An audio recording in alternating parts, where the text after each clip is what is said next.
What's up, guys? It's Ruka here. And And Michael. Steve here. And So, oh yes, boy. all three of us are here for discussion this time. So, yeah, so already starting off really interesting. We had a pretty big bombshell drop on us recently. So, I think just to start off the video, should we Yeah. just go ahead and talk about that? Yes. You might I see that guess. I'm wearing a specific kind of shirt here. What probably will be the main discussion, what we talk about. This is the first time I'm actually wearing the shirt, even though I bought it in Japan in like January, February. Literally took it out of the package today. But yeah. Keyaki. I'm sorry.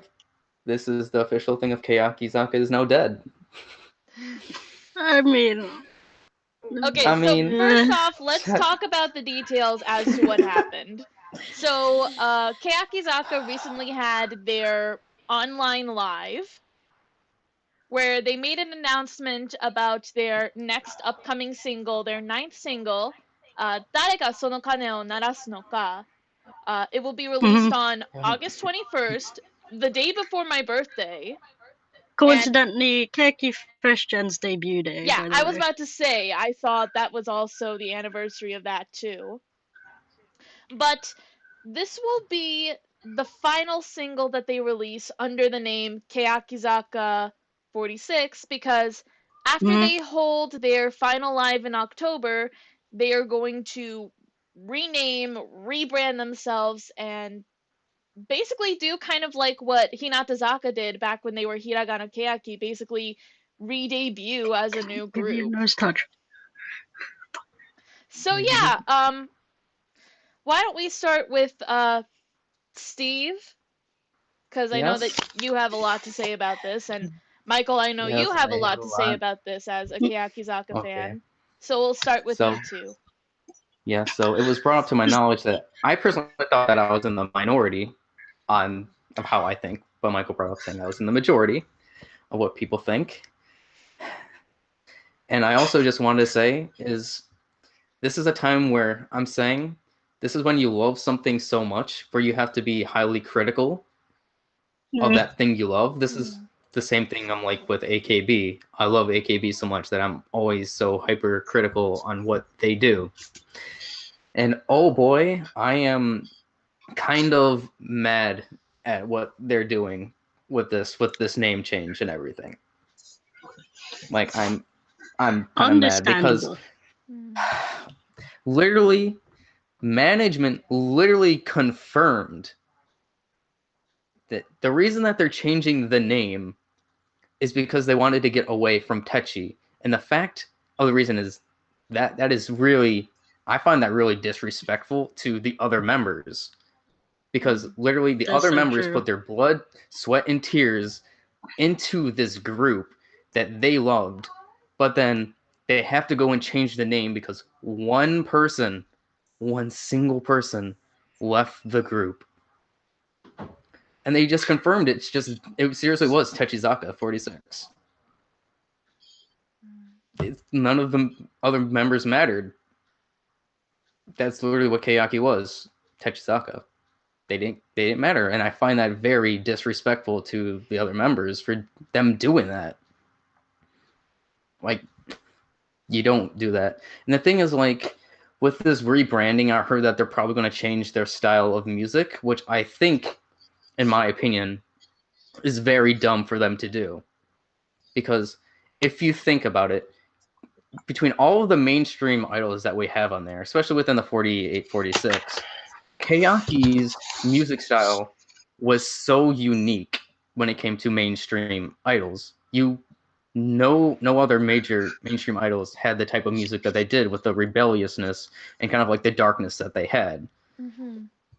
And if this rumored group name happens, which is Sakurazaka46, which that's only rumored, but if somehow they do end up taking that name in, that name itself with Sakurazaka, like I do not see them doing any type of music other than bubblegum pop with that group, if I had to be honest, which is a very big shame, because if they do that, they are literally going to be not unique anymore, and they're just going to be any other traditional idol group. Mm-hmm. And I find that really dumb for them to do if they do that. They won't be unique. That's literally what will happen. What seriously will happen to them? Let's see. I know I was ranting in my head for like 2 hours at work. Let's see what else. That's fair. What else did I want to talk? Well, that's the very big majority of what I want to rant about, is because literally it just feels like none of the other members even mattered to this group, because we knew it started with Fukiwon. I would say would be the beginning of the end of Keyakizaka, because Techi got injured during that time, and then afterwards, when Techi got injured, we would think that they were going to change centers because she was injured. But then management was like, nope, we're going to have Techi be center still, even though she's injured. And it was just a theme, even though Techi is injured, we'll just keep her as center, and we'll keep her as center even then.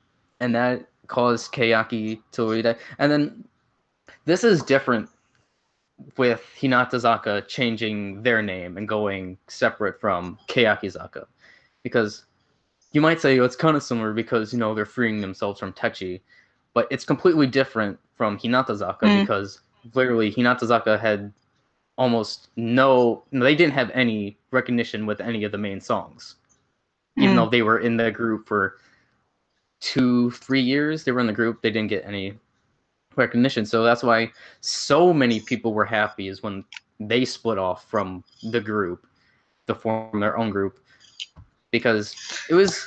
And the things with like Hinatazaka, they already had their own style. They were already considered traditional idols because they were the light side to the dark side. So there really wasn't anything different between. Unlike what is possibly going to happen here with their music style is going to change. And I don't want their music style to change. Like I said, they were unique. And in a kind of a way, you know how Keyaki is more or less go against the flow and do not conform and whatnot, be individualistic. But if they do go to the traditional idol route, that's kind of like conforming in a way. Would it not? So that would kind of be against their own ideals if they kind of do that. And that's what I don't understand, because they are literally throwing away their selling point.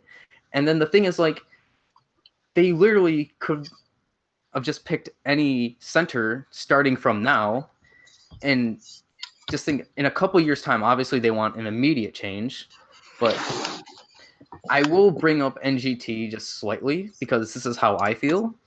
Obviously, NGT picked the route of where they're not going to have an immediate change.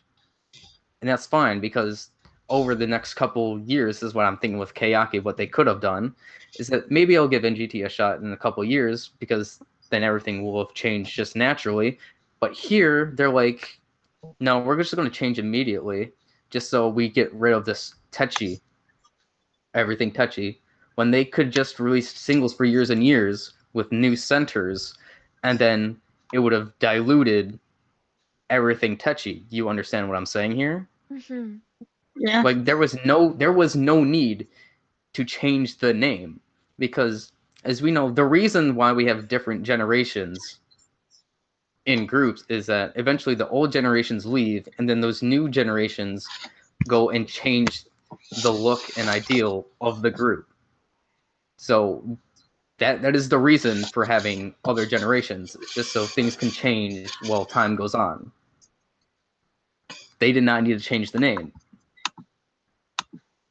And plus, from what I've heard, is even though they're changing their name and rebranding, quote unquote, that it's still going to be the same management. All the members are going to be there. So there's literally no change except for the name. I find that pretty dumb for them to do. Like I'm saying, because I know recently Appare Harajuku changed their name to just Appare, like they dropped Harajuku. I don't know why. Apparently another idol group did that. But the thing with them is like their music is literally still going to be the same music that they're going to do. That is, I guess, my short rant. I know yesterday I was a lot more heated, especially in my head at work. I was just rambling on and on at work in my head, ranting. But those are my opinions.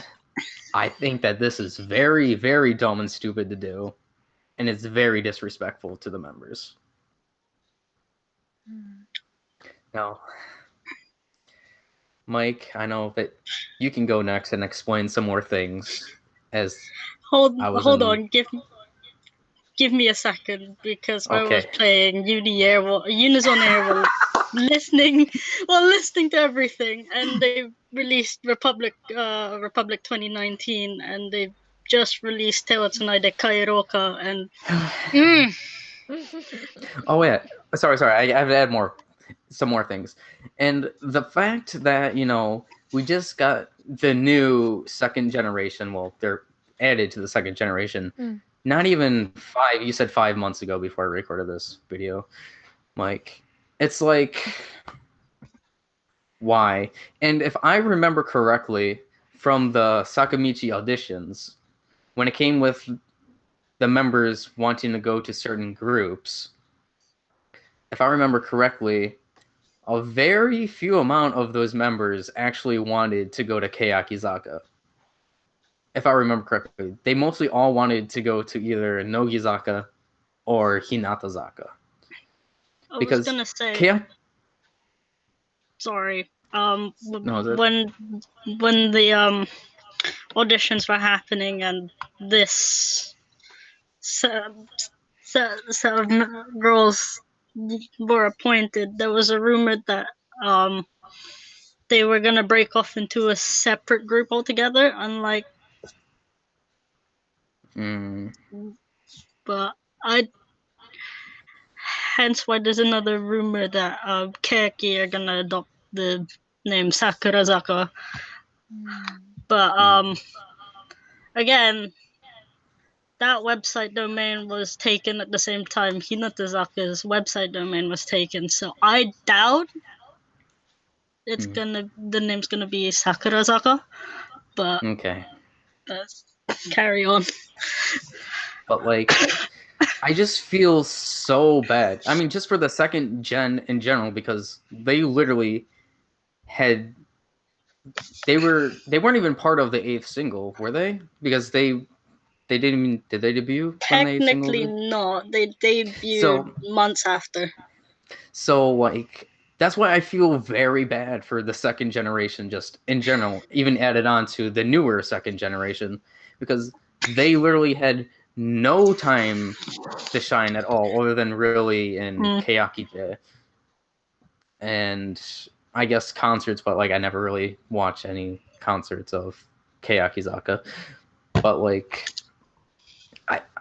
I just cannot believe that they literally got thrown into this whole entire situation and just this mess of what is happening within Keyaki. And plus, there have been rumors of like interbullying within the group. I'm saying, like, I'm pretty sure that's normal just in general when it comes to idol groups. I'm pretty sure like just that happens a ton in the Chico world. It's just not talked about as much, like members hating other members.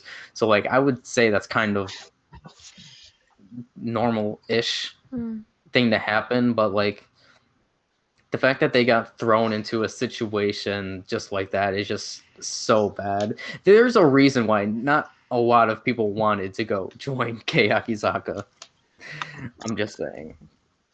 So probably. I will just end it there within my opinions, and I'll pass this on to Mike and hear his thoughts and opinions. I've been discussing this with Twitter mutuals since yesterday, since I saw this live. Even though people were told not to stream, not to live tweet, not to do anything, but to just watch the concert. Everybody just said, "Fuck it, let's do it anyway." I mean, that's Twitter, so yeah. Can't stop. But I was in the same boat as Steve yesterday. I was like, what's the point in changing name when management's not going to change at all? But the more I look at it, and the more I've talked to people about it, the more it's like, it was really, really needed, I think. Graduated members also talked about it on social media. I think Oda Nana did also say that the name change was needed because of certain reasons. I can't remember the translation off the top of my head, but yeah, I think it's much more than just Techi. I'm on the camp that this name change needed to be done eventually. Like ever since, as Steve said, the Kohaku incident in 2017. The girls arguably weren't the same as they were prior. And with the added scandals that have happened to girls who eventually graduated, it's already stained Keki's name a lot. And of course, it's none of the, well, except for the dating scandals and stuff. It's none of the other girls' fault. But now people would assume Keki with that kind of stuff already. But there are other idol groups who have done much, much worse. I am looking at NGT. Yeah. But I think, like, the girls must have known way in advance. Like, me and other people are speculating they were told about it before the 4th anniversary. But after Nagasawa Nanoko graduated late March. As far as I know, from what she was told, from what she's told people on her blog, she wasn't aware of it. But in an interview Watanabe Risa had for, I think, Gekkan Entame, after the 4th anniversary, she hinted to what she felt about it, as far as I remember from somebody in my Twitter saying. But honestly, if they wanted a new start, then now's a best time than ever. Like, let the girls rest, let the girls kind of recuperate what energy they had prior to that incident. Because of, and I think Keiki will pull a Hinata. Whatever their name is, they're gonna pull a Hinata. Not do a complete change of concept, but like go change up the song concept here and there. Like Hinata did with their 3rd single, for example. That was more mellow and dark, I guess, but not really. But yeah, I feel it was really needed. They don't have to turn away completely from the dark concepts, but a change every once in a while would be nice. That's just my personal opinion, and I think I can pass on to Ruka now. Okay, but just one thing that I want to know your opinion on. Okay.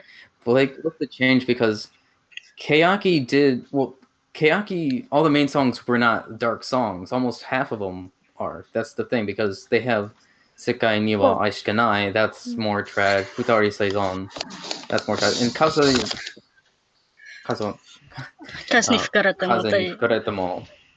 Like those songs, I don't feel like are dark at all. Like they could, like those were more of the upbeat, more traditional like songs. So like I didn't really feel like there was a problem with that because you do have those type of songs. I think if you look closely at the lyrics for each of them, like at the end of the day, if you look at each of the lyrics, there is like a deeper, kind of sadder meaning to each of them. I can't really summarize each of them now off the top of my head, but definitely with like Sezon, for example, it's like changes inevitable in a sense. You can't change that no matter what you do. Like you have to change somehow, kind of thing. I think it's the same with both Sekai ni Mashikanai and Kazu ni Fukaretemo as well.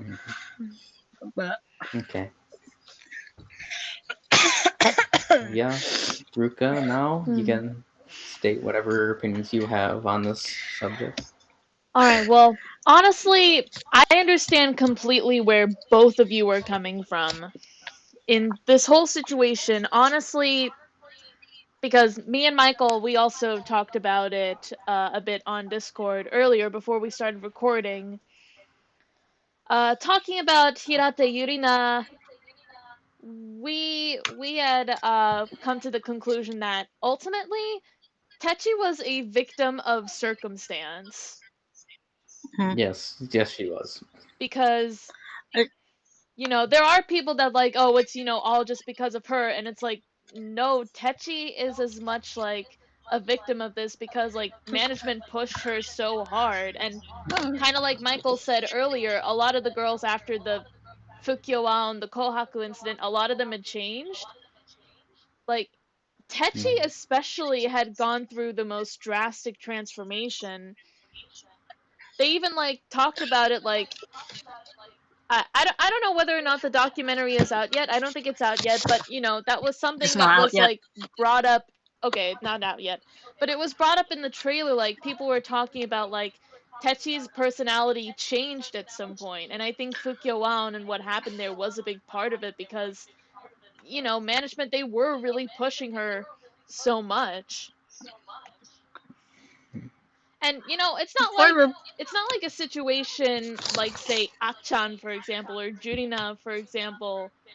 It's like, like they were saying, like she was injured. They could have easily just picked someone else to act as the center, but they still went with Techi. So like in regard of like being completely upset at the management and that fear of like them changing names or changing concept, but like still having the same management could be basically rendering the whole thing null. I totally get that. So like there's that, and then oh, sorry, go on. I was about to say they have experimented with different centers before. They could have done it easily, but at the same time, I don't think it would have worked out well because there are people who will continuously compare whoever ends up centering to Techi and break them, because I assume members see stuff like this all the time. So seeing comparison, like them getting compared to Techi, obviously would break them down even more. And I'm sure back during the days when other members centered, like for example, using Mayoshi as an example, Akanen centered Getsuyobi, Getsuyobi no Asa.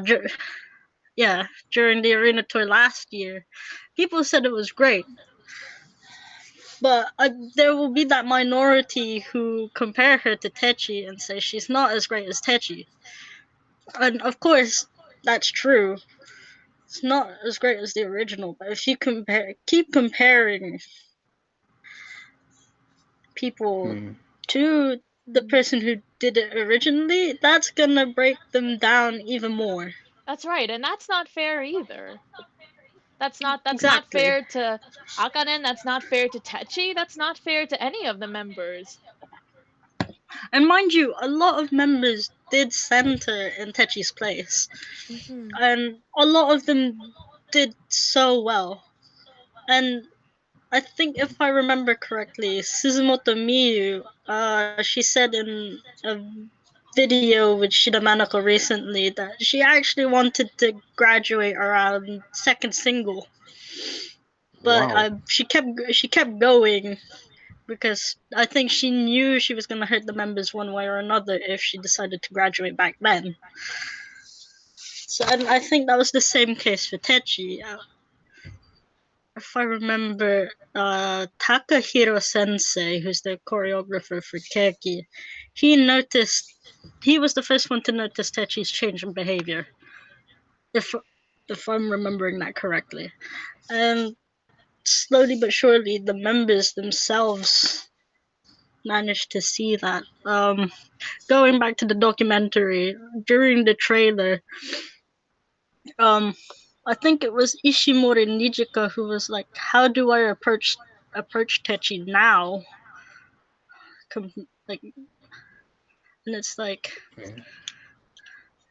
I can't really explain it. It's like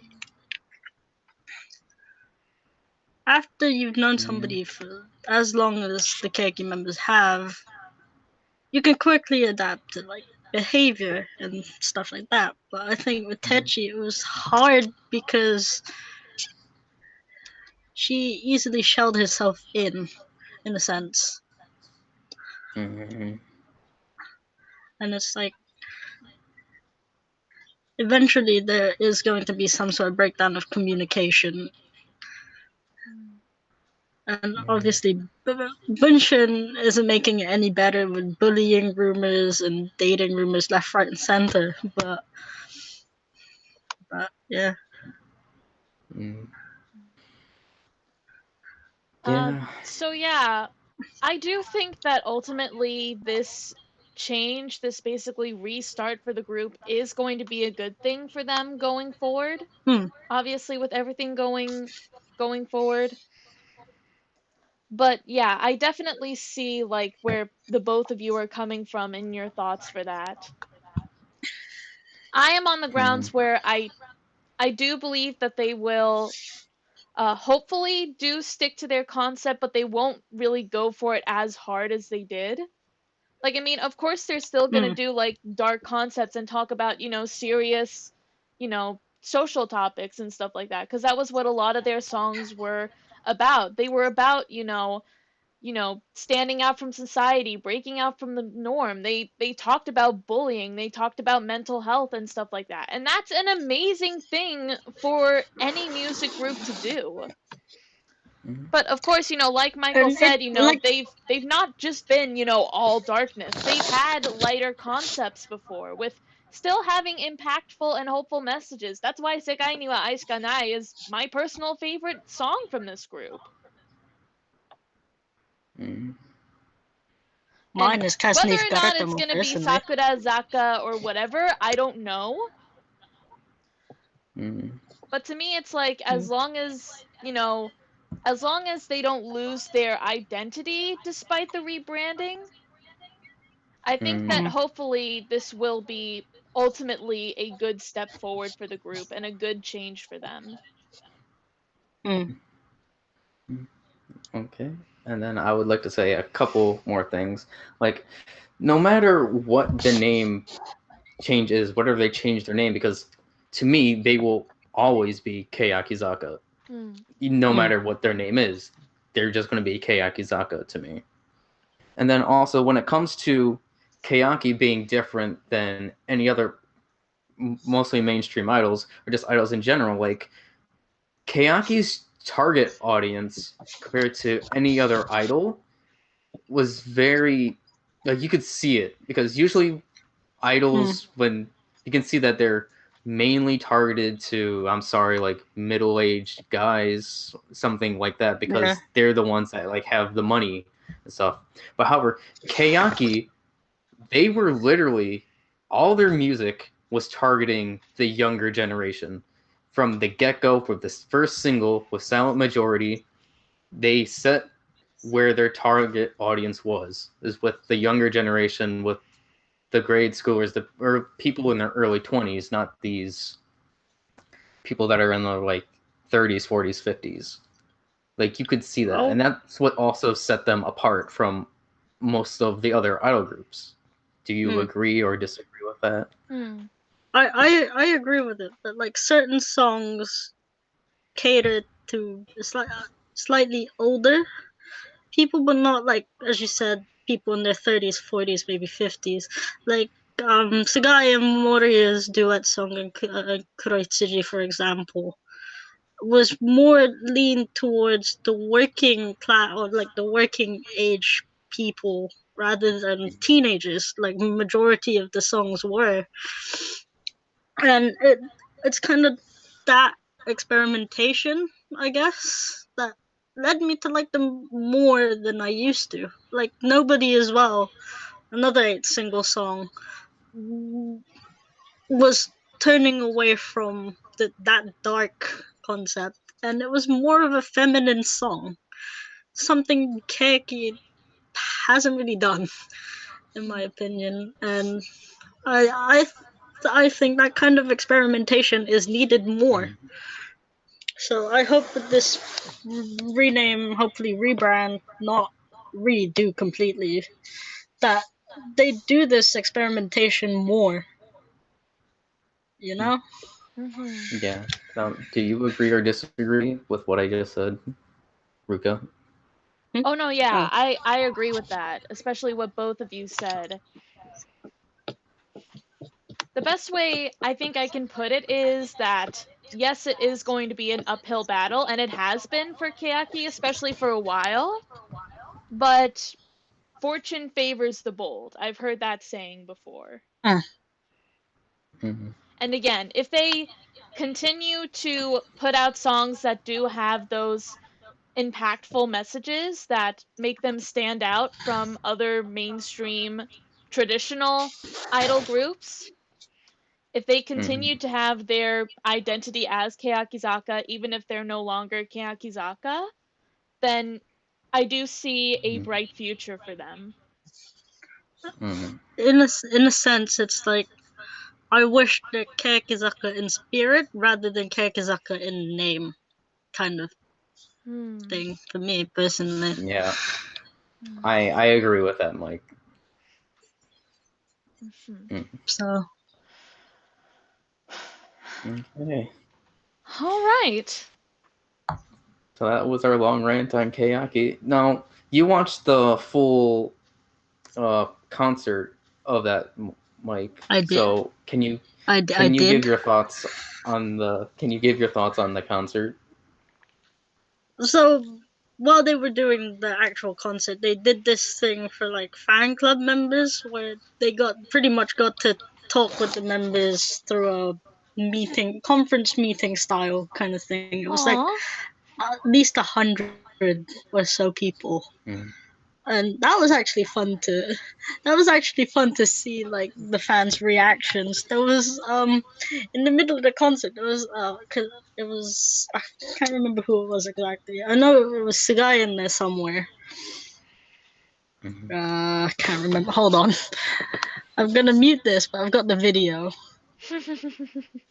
I was watching it earlier. And there was they got this one person who turned out to be a Sagayoshi. His reaction was so funny.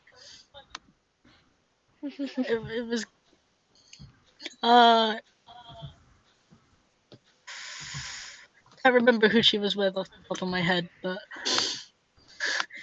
the guy was so surprised. It was funny. But the song, the concert in itself was kind of shorter than I was expecting, because obviously there was bits where they were interacting with fans who got those tickets and stuff. But highlights for me were the performances where the Nikise members centered. there were only 2 of those, I think, and that was Otono Shinjite Kuranai, which was Yamasaki 10 Center, and Student Dance, which was Morita Hikaru Center. Yeah. Another highlight was the Garasuwara performance. Like, speechless at the flawless camera work there.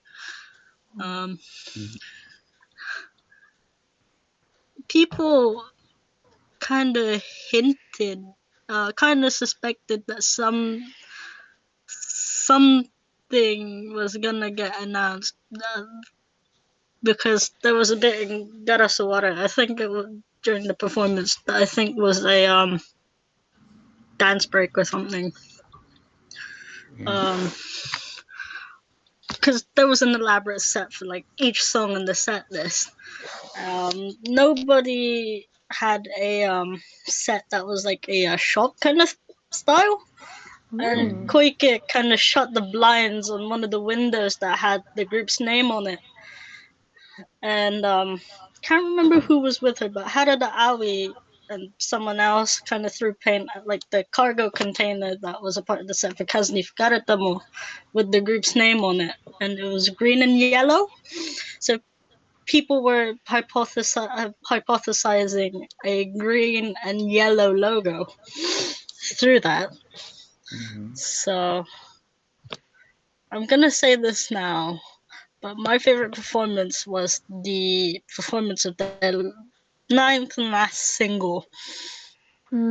Simply not just because Yukon and the captains had a lot of screen time. It was, I discussed this with Ruka earlier on Discord. I think it was Discord. Yeah. Me and a mutual from Twitter, we were talking in replies about how this song effectively reflects the members on a more personal level than any of their other songs. Like the metaphor of the bell in itself is like the members calling to us fans, like they want out kind of thing. And the rope is kind of like the metaphor of grabbing the rope is kind of a way of conforming kind of thing. Like I compared the rope to I can't remember my own feet. It was like and the rope was like them trying to convince aunties and non-fans, and then the concept of the god never met us actual fans kind of thing. And there were certain parts of choreography, like there was a bit in the middle where Akanen was kind of like grabbing her head, like kind of in a panic. I thought that was like a genuine personification of what they were going through right now with the name change kind of thing. But that's just my hypothesis and my mutuals. But yeah, I really liked it. I honestly think they pulled a Sayonara Crawl with the centers here and have a four-member center rather than the solo center. Considering the members who had the most screen time and had the most time at the front, I do think it's a 4-man center rather than solo center.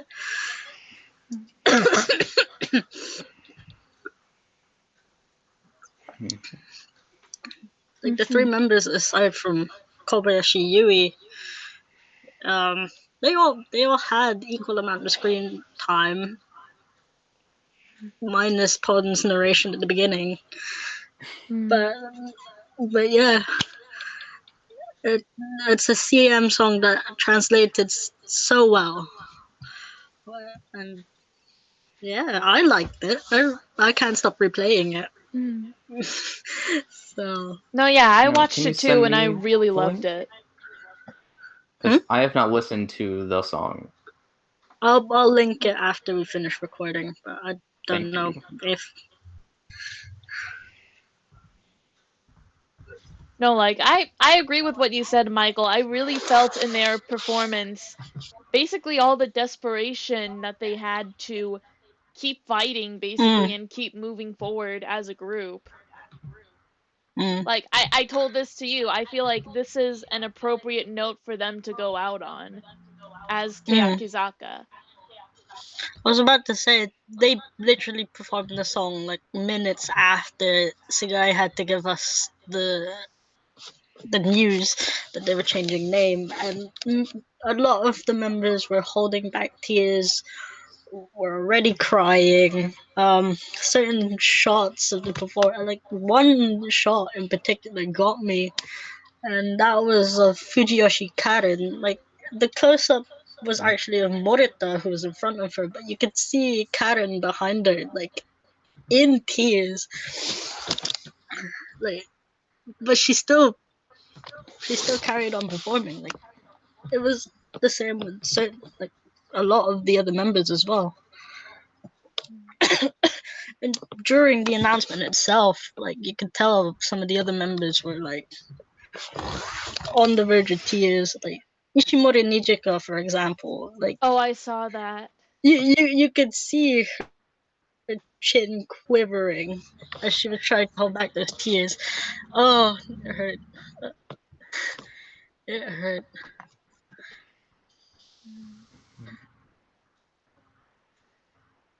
Okay. Now, just for me, Mike, was there any highlights with Pei-chan? Any at all? Actually, Rika did have quite a lot of screen time throughout, but you had to look carefully. There was one part in Student Dance where people somehow managed to spot that she drew alcohol on the chalkboard because the set for Student Dance was a classroom. Somehow, fans managed to catch that.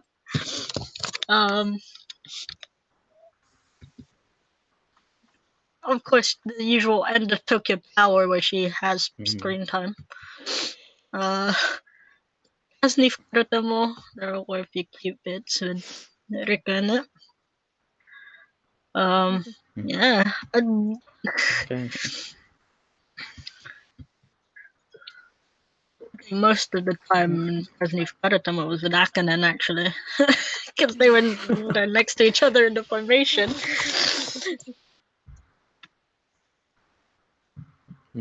Okay. But yeah. Thank you, Mike. Just wanted to know.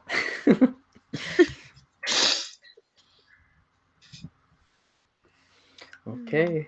But and then with that, I guess that's the end of our Keyaki discussion. Unless somebody else wants to bring something else up. No, yeah, I like that too. All right, so what should... Wait. I was gonna say, Keyaki Republic is releasing a few weeks. The DVD for 2019 Republic is releasing a week or so before 9th single, and Unison Air just decided to release some lives before the release, and one of the songs was Tewa Tsunaide Kairoka, and I saw the picture you sent. I was just like, as a fan of both Moria and Sugai, it's like, why do they do this to me? Like, this is the 4th iteration of the song that was put into the game. Why do they do this to me now? I'm still upset that they did not add Fukyo or Kurohizuji, to my knowledge. So I haven't played in like a month or two. Honestly, I think they'll do something for and they'll add more songs in the anniversary, since the anniversary is 2 months away. Okay, just but I don't know. Because those are the only 2 songs of the main singles that have not had a release in that game? I just want, right, lives of like different centers, because I like the other members who have centered in Techi's absence, like some of those performances had TV broadcasts, like the lives were released. Mm-hmm. Like, for example, Suzumoto Center, Silent Majority, Habu Center, Eccentric has been around like everywhere. They even performed it yesterday. Like one or two members I know didn't get a like original songs they centered broadcasted. Neither of Nen's center songs during like second anniversary live and last year's summer arena tour, neither of those were broadcast. I got so pissed as an Inoshi. I was just like, can I just see her center? Like, just a 2-minute clip would do me fine. Like, I got word from somebody who went to, I think it was the Fukuoka concert for the Fukuoka leg of the summer tour last year. It made me want to see Nen. What they said made me want to see Nen Center get COB so badly. Like, or at least give me like Nen centering something. I don't care what song. Just let me see her center. Like,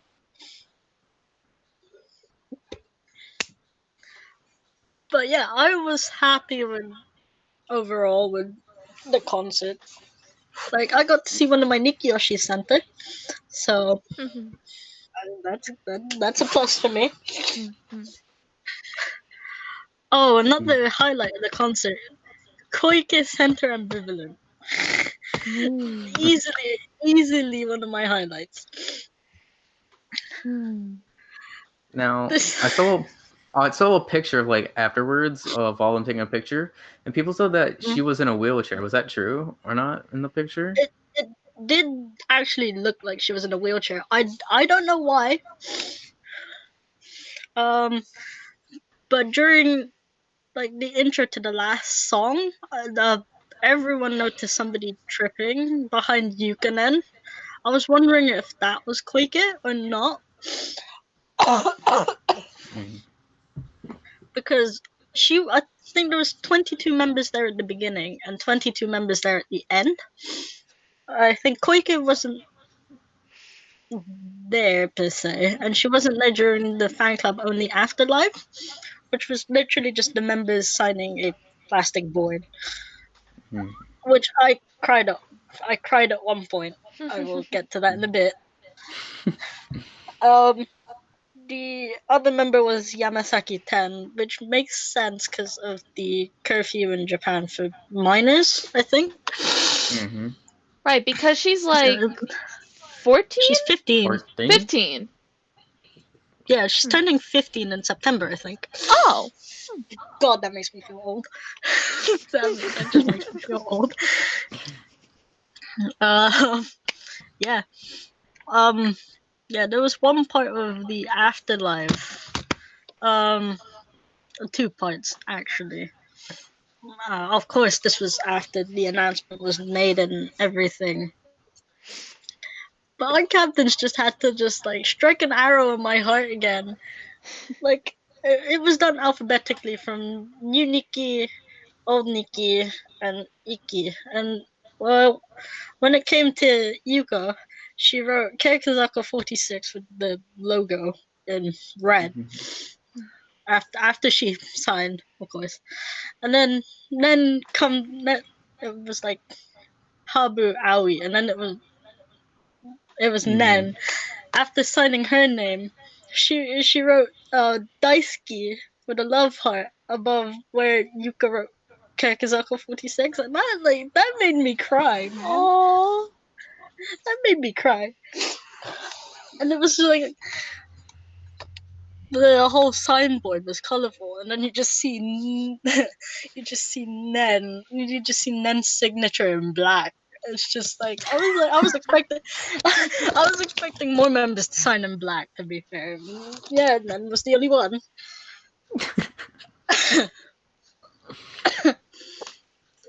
Wait, I Also, thought there the was one amount other of member who signed in black, like a Nikki member.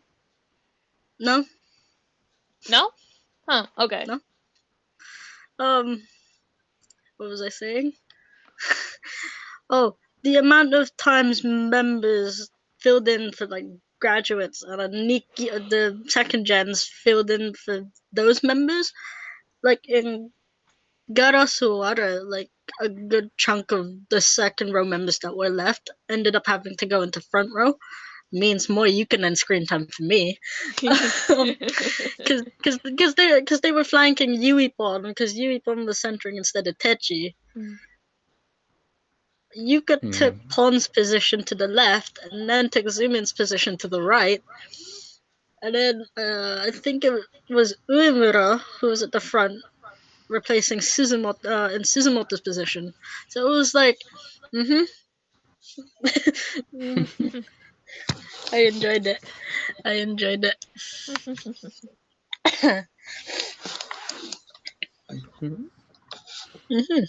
All right. That's my rant about the concept then. All right then. What should we move on to next? Did the meet and greet with SKE happen yet? Or is No, it tomorrow? not yet. Not yet. No, that's tomorrow. Sunday. Okay. Tomorrow, okay. Yeah, tomorrow. So yeah, SKE, they're not just their live performance for Japan Expo Malaysia goes virtual, which I believe that is going to be live streamed through YouTube and Facebook as well, but also their exclusive online meet and greet, which is being held through Zoom. So I managed to buy a ticket so that I could participate in it. Nice. So nice. Yeah, I'm gonna get the chance to talk to SKE. That's like exciting and kind of crazy to think about because I never thought I'd get to talk to them, at least in this way. I was about to say, like, the lineup of members, some of those members are members you like, right? Oh yeah, Furuhata Nao, Egolina is there, Ryu-chan from Team S, Kuma-chan, I really like Kuma-chan, Arayuki, one of your personal favorite members, Steve, and who else? Tatakaho, those 6. So yeah, pretty exciting to talk to them. At least like half of those members are like some of my top members. Yuki, Nao, and Kaho.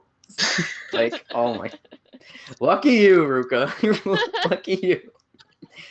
Yeah, honestly, because my friend Misaki, she actually suggested that I purchase a ticket and participate in this. So if it had not been for her, I probably wouldn't even consider doing this. But yeah, now I'm getting the chance to actually talk to SKE. So yeah, I'm actually really excited about this. Yeah, we also me and Misaki talked about, because she also does a YouTube channel. We talked about maybe after the meet and greet happens, we could record a video together so we could talk about our experience for the meet and greet and also our experience as fans of SK in the 48 group. So yeah, if we do end up doing that, you guys look forward to that. I actually will, yeah. I was about to go into another Sakamichi rant, but I let. But I think this is the first time. Tomorrow is the first time in a while that all 3 Sakamichi groups are performing in a music show. Because tomorrow is Ongaku no Hi. But Yoshimoto is part of the Zakas, though. the female only Sakamichi group. All right. The main 3. Sometimes we don't talk about Yoshimoto Zaka, right? They're more of a cousin group than anything. I was about to say, Hinata performing tomorrow.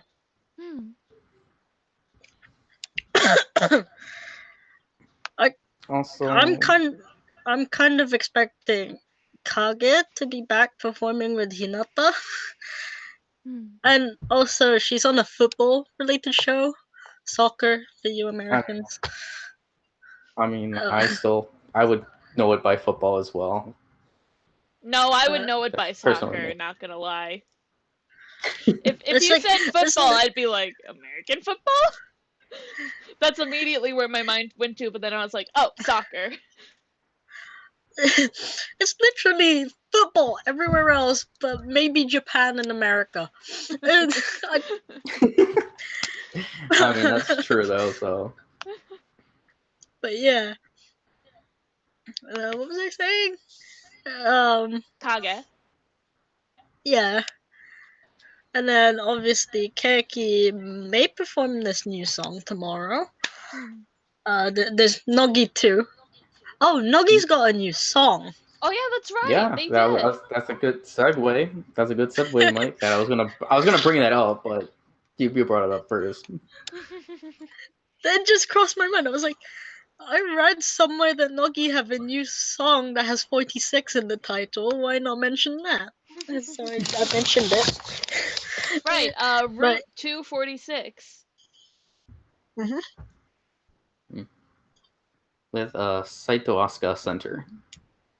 I'm not surprised that she sent it, but I'm disappointed.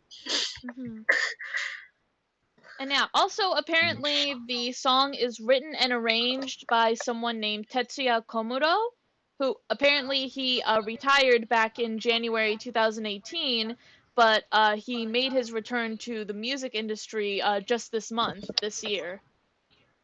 Oh, he came out of retirement. That's nice. Wait, I'm surprised because I would have thought, because Aki P is the one that writes all the songs for like all of the groups. So I'm actually surprised that there's another. I mean, apparently this guy's. Yeah, I was about to say. Apparently not. Yeah, that's why I'm surprised, because Aki P is the one that writes all the lyrics. If there was only one other song that I think wasn't written by Aki P, and that was the OKB song, the Lemon song. Oh yeah, that written by that was written by what's his name? The comedian. Oh my god. Okamoto? Yeah, him. Okamura, was it? Oh, him. Okamura, that's it. Okamura.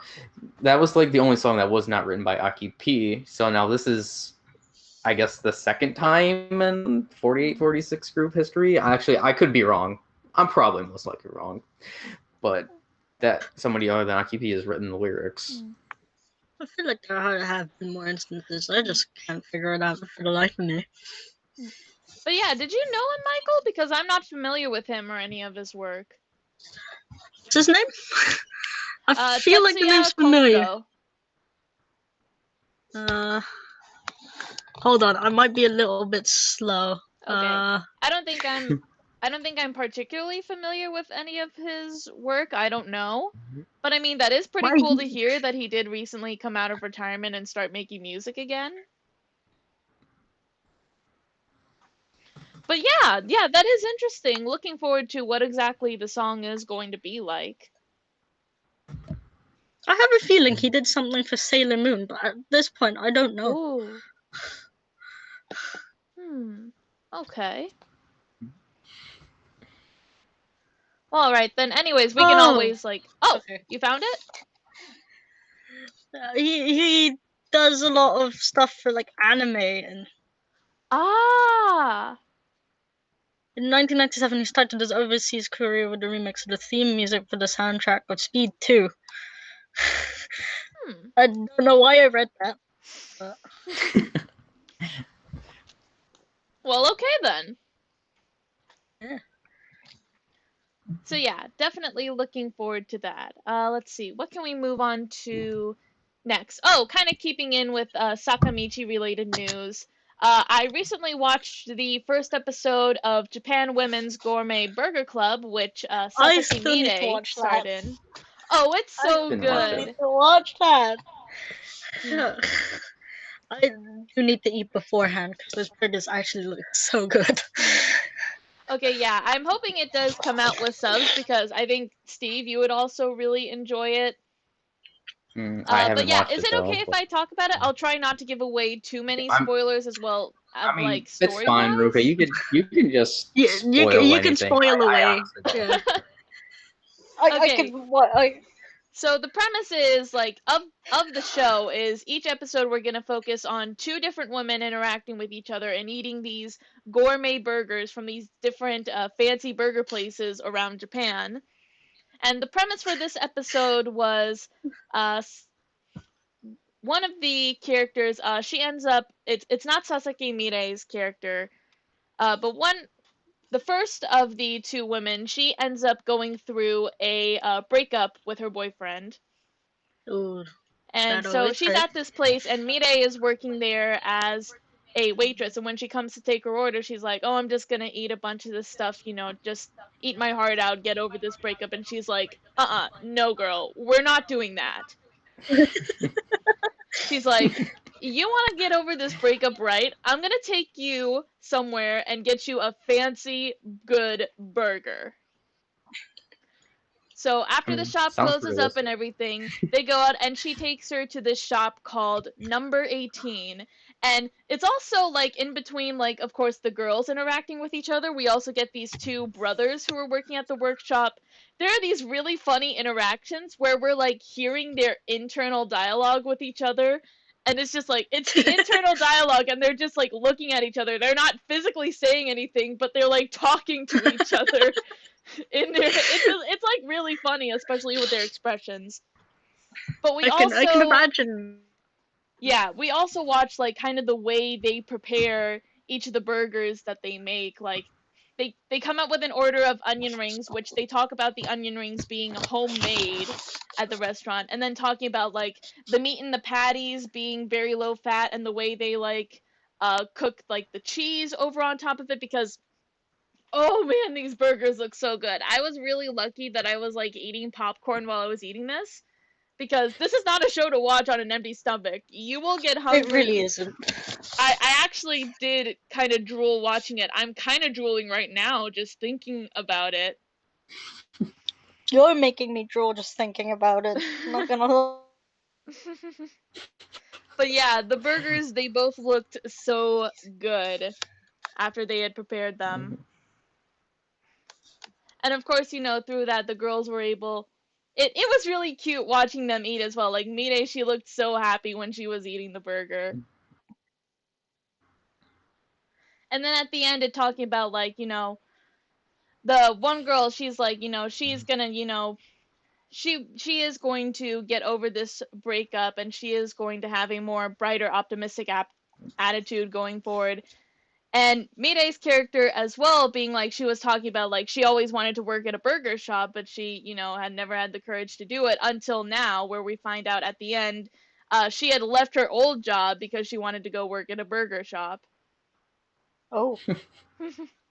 But the best part about this, I think, at the end, because this was something I was hoping for, that would be the case before this drama had come out, is that the shops that they go to and the burgers that they are eating in the show. Oh yeah, you told me about this. They're all real shops and real burgers in Japan. So like they showed actually the address and the location of the shop that they went to, and actually showed photos of the burgers that they had in the show. And if I ever get the chance to go to Japan and go to Ikebukuro, I want to go to this shop and have one of those burgers, because they look so good. I think if like any Mireyoshi saw this drama, they would go on a food pilgrimage. They'd be just swarming the shop. Just go to every single shop in that drama just because Mirei was in the drama. I mean, I would. If I was a Mireyoshi, I would. Plus, I'm a foodie, and that adds more. I mean, hey, me too. I like a good burger. So do I. But yeah, I'd say I'm definitely looking forward to more from the show. I think there's one other actress that I'm familiar with that I've seen in a couple different dramas. Matsuda Ruka, I believe is her name. Name's not ring a bell to me. Are you sure? Because she was in the Dakara Watashi ga Oshimashita drama. She was a member of the wait, she was one idol of the group. She was one of the idols. Oh my god. Okay, then I just can't think of like her face right away. But yeah, I believe she's in that too, so I'm looking forward to when she's going to appear. But yeah, just in general, I'm looking forward to seeing more of this drama and seeing more yummy gourmet burgers. Stop, you're actually making me hungry again, even though I just ate dinner. We'll stop. I'm gonna get hungry too if I keep talking, so we'll stop there. And I am sweating in this room.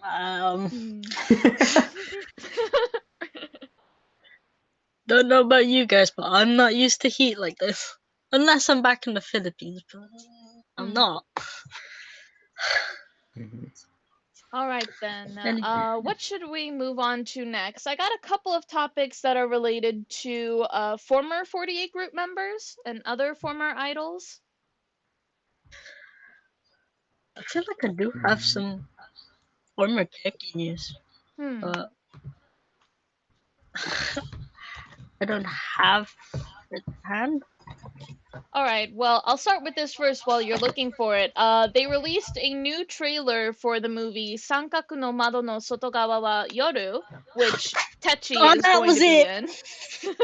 That was it. That was it. Okay. That was it. I wondered if that was it. That was one bit. I know there was stuff to do with Imaizumi as well. But yeah. Oh. So yeah, I actually showed this to Steve as well because he didn't know that Techi was gonna be in this movie. No, so I had to show him this. This is a BL movie. This is adapted from a BL manga. Really? Yeah.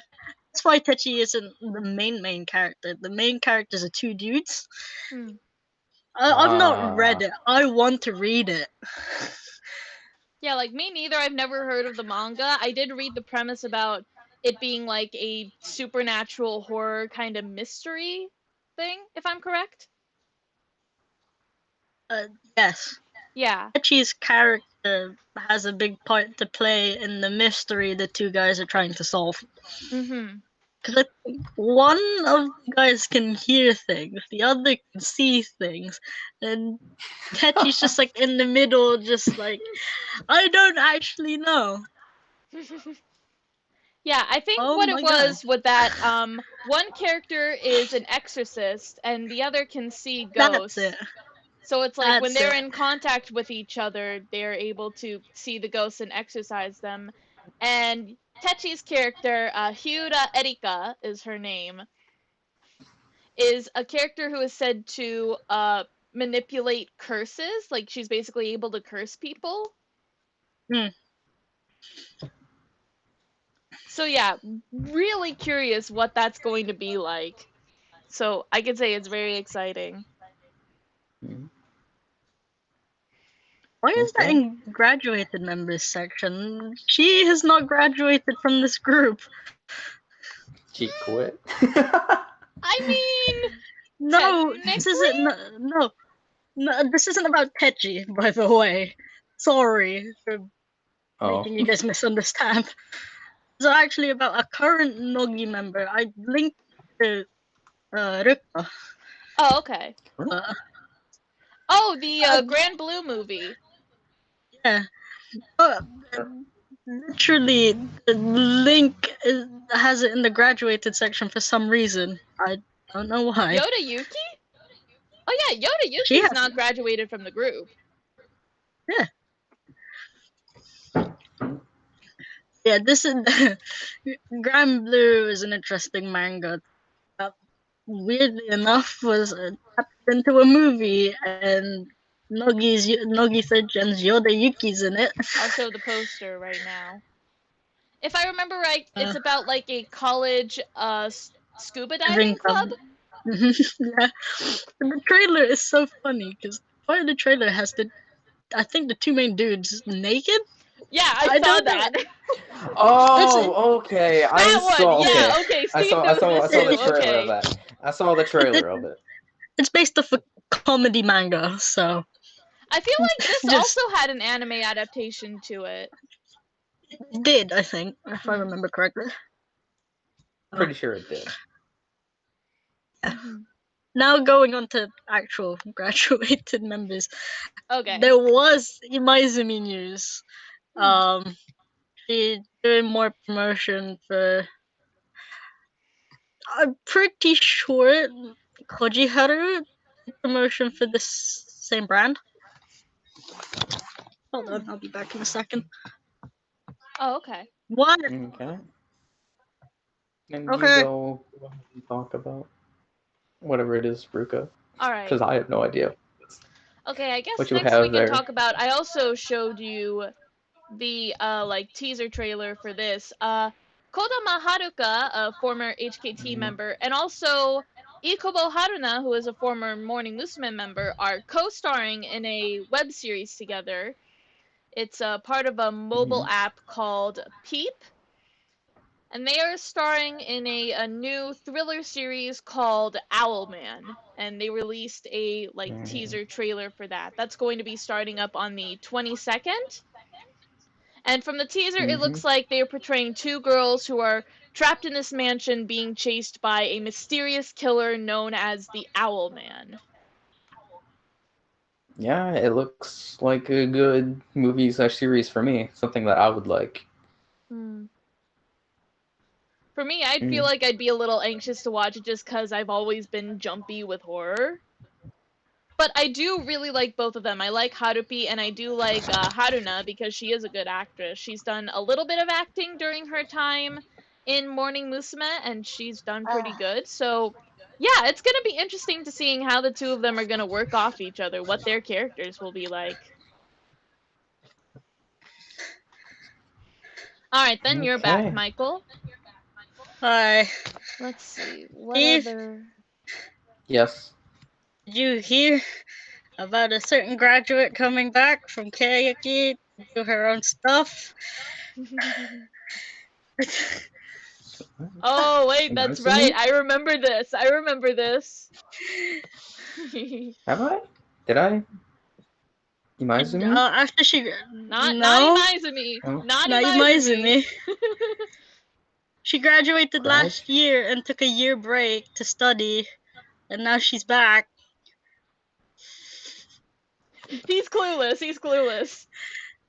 So, I think it was last week or the week before, but former Keyakizaka member Nagahama Neru announced that she... People were already speculating that she was...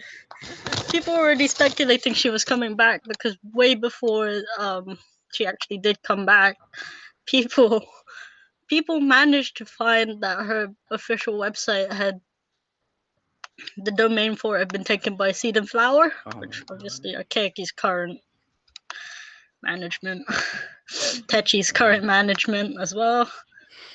And now she's back. She's now a regular host of a TV show. I think the recent episode had Oshima Yuko in it as well. Oh! Yeah.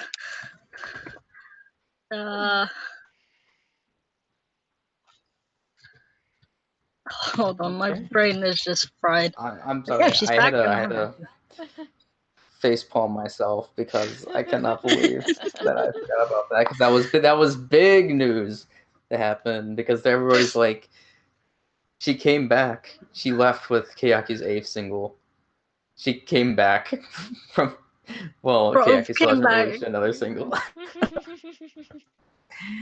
Oh my god. I just saw a meme from a MyEU fan account. It was like, because I was searching up Netter's name on Twitter. Nagahama Netter came back after months of retirement, and me still hoping with this like stick dude poking a stick at a picture of MyEU, and then next to it is just MyEU crying. I just saw that and just laughed. Oh. I'm just like... Okay, I will send it. Just curious, it just thundered over here. Did either of y'all hear that? No. Nope. Okay. I was Because I laughing too heard much. that. I was like, what was that sound just now? And it was thunder. It was actually thundering for me yesterday as well. Come on. But yeah, I'm happy Finderu. She decided to take a break to study. She's still doing online classes, but she's still active. She's active now. So hot. Why is it so hot? Okay. I got a couple other former idol, former AKB related topics. Miyazawa Sae, former AKB and SKE member, she recently joined TikTok. Everybody's joining TikTok. I mean, that's true. I mean, Shinoda Mariko is on TikTok. Oda Nana, Nagasawa Nanako, they're both on TikTok. Yep. But the thing is, TikTok is most likely going to be banned here, so... TikTok's a dangerous place. I heard about that stealing too. people's clipboards.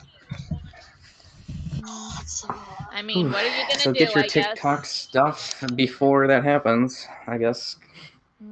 Delete and just expect people to post TikToks from graduates. Just casually. I know Nogi have TikTok as well, and members have been doing this weird thing. I didn't even know what it was. So, yeah. Let's see. I guess I think this is the last one that I have in terms of like former idol news. Saya Shiriho of former Morning Musume fame and also occasionally part of Baby Metal as a backup dancer. She is going to be reprising her role as Lily for the latest installment in the Trump stage play series, Kuroi Sekai, or Kuro Sekai. So, from what I read about it, sorry, thunder again. The premise is going to be about what happens to Lily after the events of Lilium, the musical that Morning Musume and Smilage did back when she was still a member. So it's basically taking place after that and what happens to Lily. And from what I read, I believe it's going to be a reading stage, but I think they're also going to have like music performances in it as well. That would make sense. So yeah, that's really exciting because it is a series that I don't frequently follow because like it is hard to get access to like some of the stage plays, you know, to watch them, but I do really enjoy it because it's such a unique premise and world because it's all about vampires.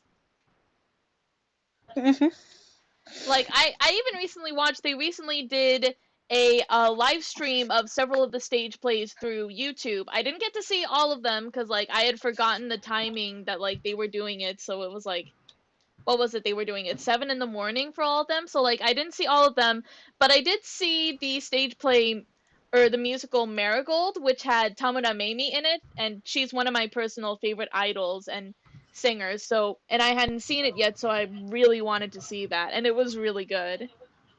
So yeah, really excited to see Riho reprising her role. I'm really curious what that kind of story is going to be like. Okay. All right, then. I guess if you want, we can move on now. I can talk about some of the. Oh, actually, before we move on to that, there is some pretty exciting news in terms of J-pop. Not an idol, but a J-pop singer and a voice actress that I really love. I think I know who you're talking about. Same. So, singer and voice actress Nana Mizuki recently announced that she had gotten married earlier this month on July 6th to someone else who was in the music industry. She didn't specify who. I don't know whether or not they're like a fellow celebrity or not, but it is someone in the music industry. And she said she will continue performing like as a singer and as a voice actress as well. So congrats to her. Really happy news.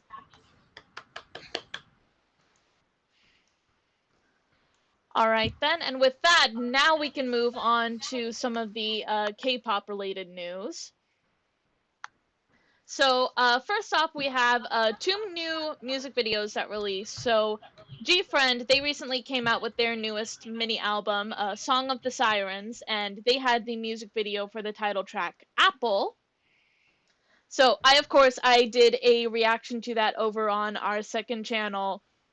This, like, compared to their past stuff, is so different. Like, even the members have talked about it themselves. It's like kind of a more mature feel compared to all the stuff that they've done in the past. So it was really cool getting to see this new kind of side to them. And I actually showed you the music video for this as well, Steve, before we started recording. Yes. So what were your thoughts on it, this basically being your first exposure to GFriend? Yes. I mean, this is one of the very rare times where I've listened to K-pop, because I think the only other time that I have listened to K-pop was Eyes One for those 2 songs that they had, and then Psy's Gangnam Style and Mother Father, and I think Gentleman? I listened. Gentlemen. Oh yeah, Gentlemen. Oh my god. Today's not your day, Steve. We understand. And then also, I think maybe I listened to a song or 2 of Kara back in the day. Like, way back? Yeah. And I'm pretty sure I've heard, like, a couple. And then I think I've listened to a couple songs from Girls' Generation, I think. I think. But yeah, once again, I've noticed the major difference between J-pop and K-pop while listening to the song. Definitely a lot more Western. Yeah, I mean, that's definitely what I've come to realize too, now that I've been getting more into K-pop. It's like, K-pop feels like it's definitely a lot more Western inspired with their sound, whereas like Japan, there's a lot of more Eastern inspiration in their sound. I mean, like I've always saying, Japan is the forest by us, so they do their own thing compared to K-pop. Yeah. But I liked the song. Like, it was pretty good. I thought it was pretty good. The one girl that stood out to me was the girl with the red hair, because I'm a sucker for red hair. Oh, Shinbi! Yeah, her hair looks really good. Actually, there was one video I saw recent when they appeared on Weekly Idol. The way they tied it up like a little bun on the top of her head, she literally styled it to look like an apple. Like, they put a leaf in it and everything. It was so cute. Yeah, I thought the song was pretty good and catchy. Like, I liked the rhythm and everything, the melody to it, so it was pretty nice. Yeah, I mean, I'm sorry with just these very basic in my kind reaction, there was more of a kind of mysterious vibe to them. So yeah, I did really enjoy this as well, seeing this new side to them. And then after that, shortly after that, we also got Dreamcatcher with a new release for the OST that they did for the mobile game Girl Cafe Gun, Rose Blue. And if any of you guys out there, if you saw my reaction to it on the second channel, that music video tugged at my heart in a way I was not expecting it to. And I actually ended up crying at the end. What? Really? No, it's true. Not because of the song, because the song was awesome. It was the story that was going on in the music video. And again, I showed this to you, Steve, so you know what I'm talking about. So you talk about it first. What did you think of the song in the video? I mean, I really liked this song because just the composition and everything with like the slightly rockish vibes that it had. Yeah. And I think that you told me that this was kind of like inspired by J-Rock a little bit or something. That is pretty much that. So like that's pretty much their signature sound with Dreamcatcher. They have a lot of rock-inspired rock metal, especially J-Rock in there. Like, there's a lot of people who have commented on, like, you know, their songs sounding like, you know, opening themes to anime. And yeah, their music is really good because of that, because, again, kind of like we were saying, you know, similar to Keyakizaka with their style of music, Dreamcatcher has such a unique sound that you don't often see in other groups. And like I said, I really liked the sound of the song. It was really good, and even like the whole music video as well. Like, obviously having this, I'm probably interpreting wrong, but this girl just going into these girls' dreams and kind of, I guess, killed them because of the way that she had this gun. It kind of, even though I didn't really watch the anime Psycho Pass, it kind of just reminded me, like the gun kind of like reminded me. Oh, which like song the is thing. this? No, yeah, I know what you mean. Hold on, which song was this?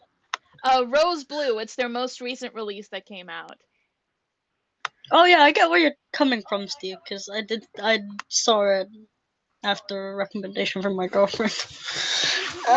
Yeah, Ruka, you have a point. Like, Dreamcatcher's stuff is so unique.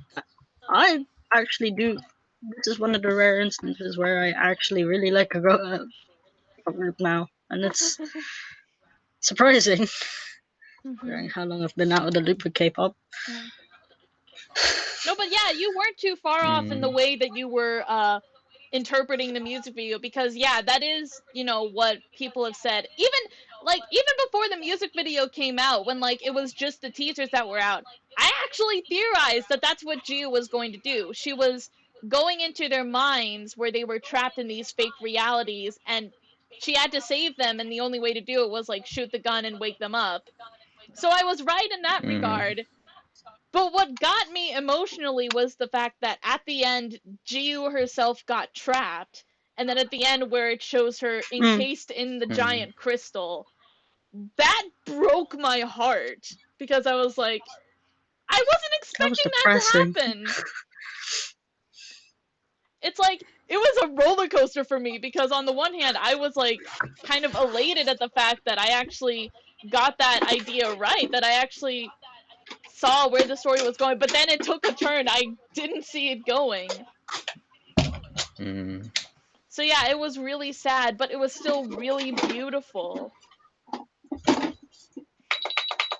So yeah, I totally agree. It's definitely, I would highly recommend Dreamcatcher's stuff for you to check it out, especially because now that I have seen a bit more of the kind of groups that you like, Steve, which we will talk about in a bit.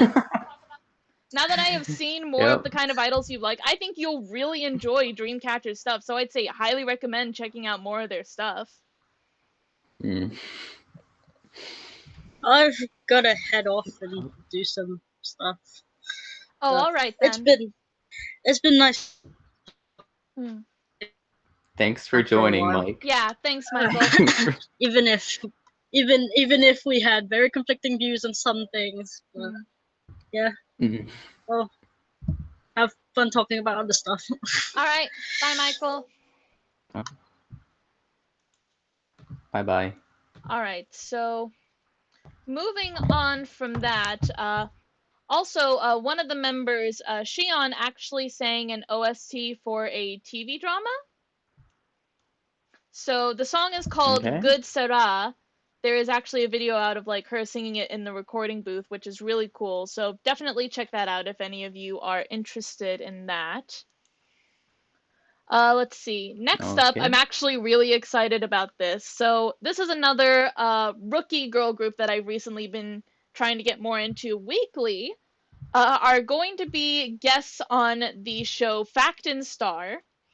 They recorded the episode on July 13th, so we did get a couple of snippets of the recording. We saw a clip of like the girls like covering a couple different songs, which was really cool. It was like a little appetizer for when the actual episode is going to get released. It's going to release on August the 2nd. And of course, I'm really happy about this because right now, Eve, who is a member of Loona, is one of the co-MCs for the show. And Jihan, one of the members of Weekly, is a big fat Orbit, which is basically a Loona fan. So she was so happy, and like the little snippets that we got of like when they were like filming there, and what we got to see of like what they were doing and recording, she was so happy to be able to talk to her. There was a little bit where they were singing they were dancing to one of Luna's songs. It was Love Forever by YY by Y. So the two of them were dancing together, and the members were like, you know, cheering and like dancing in the back. It was so cute. There was one bit where one of the other Loona members had sent her a video message, and she actually got emotional, and Eve hugged her, and it was the sweetest thing. And then afterwards, they like talked to each other. They like took a selfie together, and they actually exchanged albums with each other. They gave each other's albums, and Jihan gave Eve a like fan letter that she had written before it. So Eve was just so happy and so touched to be interacting with this girl who admired her and is a fan of her and is now an idol. That's like moments like that are just so sweet to see in general. So yeah, really excited for when the full episode is going to get released. Also, some more news about Loona.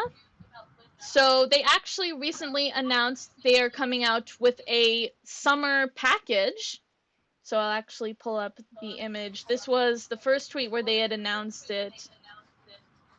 So this is basically the package is going to be like coming with several different merchandise.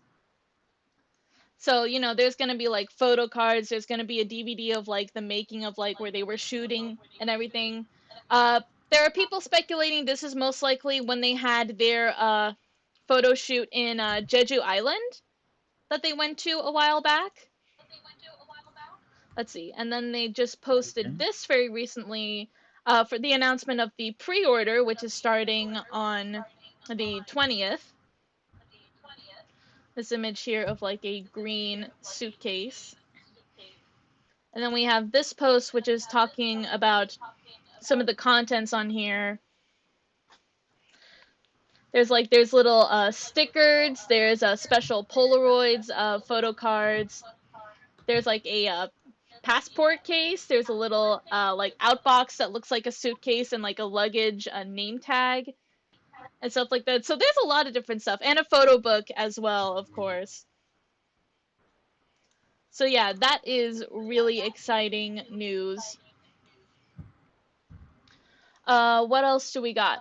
Oh, one of the members, Heejin, is going to be participating as a model for Nivea, I'm not sure how you say this, cleansing water.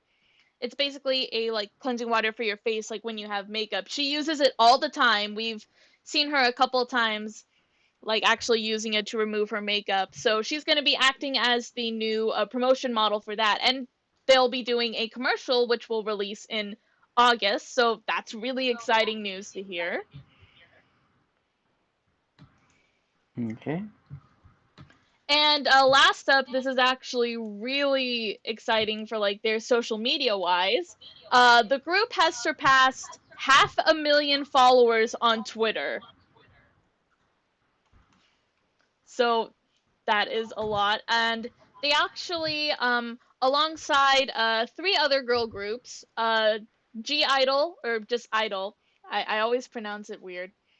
Idol, IZ*ONE, and ITZY.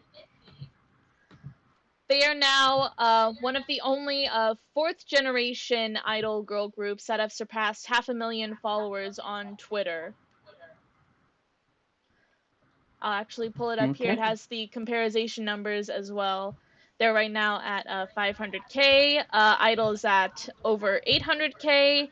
IZ*ONE is at over 900K, and ITZY is at over 1 million. Okay. Mm-hmm.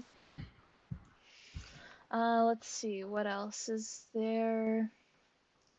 Anything else? Oh, they released a couple more logs, the Loona logs of the girls' vlogs. Last night, Cherry recently uploaded her second vlog. Basically, it was like a little makeup tutorial. Not really a tutorial, but it was just like showing her like makeup routine of her getting ready in the morning. It was actually really cute because like in the room that she was in, she was with another member, Chu, who was asleep, so she was like trying to be quiet. So it was like cute. She was like whispering throughout. So it was like really relaxed, really calm. I really like the vibe that Cherry does because like so far her vlogs have been like just really laid back and chill. It's just a really nice feel good kind of vibe to them. Although there was this one funny part where another member, Hyunjin, just came walking into the room while she was doing it, and she was like, "Oh, hey." So that was pretty funny. But yeah, that was really cute. And also, I showed this to you, Steve, but Eve also released a log, but her log is actually really different from the others that have been put out because she basically made her vlog a music video. She put in the instrumental to the song D1, which is a B-side to her solo single that she released when she debuted or was revealed to be a member of Loona. And it had like the lyrics of the song itself, even though there were no vocals of her singing, it was just the instrumental, sorry.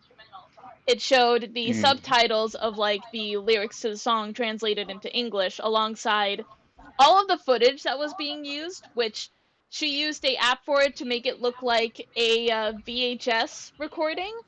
So you had like the really old like grainy static effect. It showed like the dates of like when she filmed each of the footage. And overall just the whole aesthetic of it, like that throwback aesthetic of it was just so in a way it was beautiful to watch. So yeah, I actually really enjoyed watching that. And I have seen edits of people doing it where they actually put the song with the vocals over it, and it's really good. Plus, interestingly enough, it actually came around the same time that they were celebrating Orbit's second anniversary, which was the anniversary of when they revealed the fandom name, the official fandom name, Orbits. So, like, they were doing a bunch of stuff around the same time of, like, helping to celebrate that. Basically giving, like, a thank you to the fans who are supporting them, which is, like, really sweet. They even did a V Live where they were like writing down award certificates for the fans that I believe they were going to be sending them out to 11 different people. Like they were having a drawing or something, and then whoever won in the drawing, they would be sent one of those certificates that was written by the members, which is so cute. That's such a cute idea.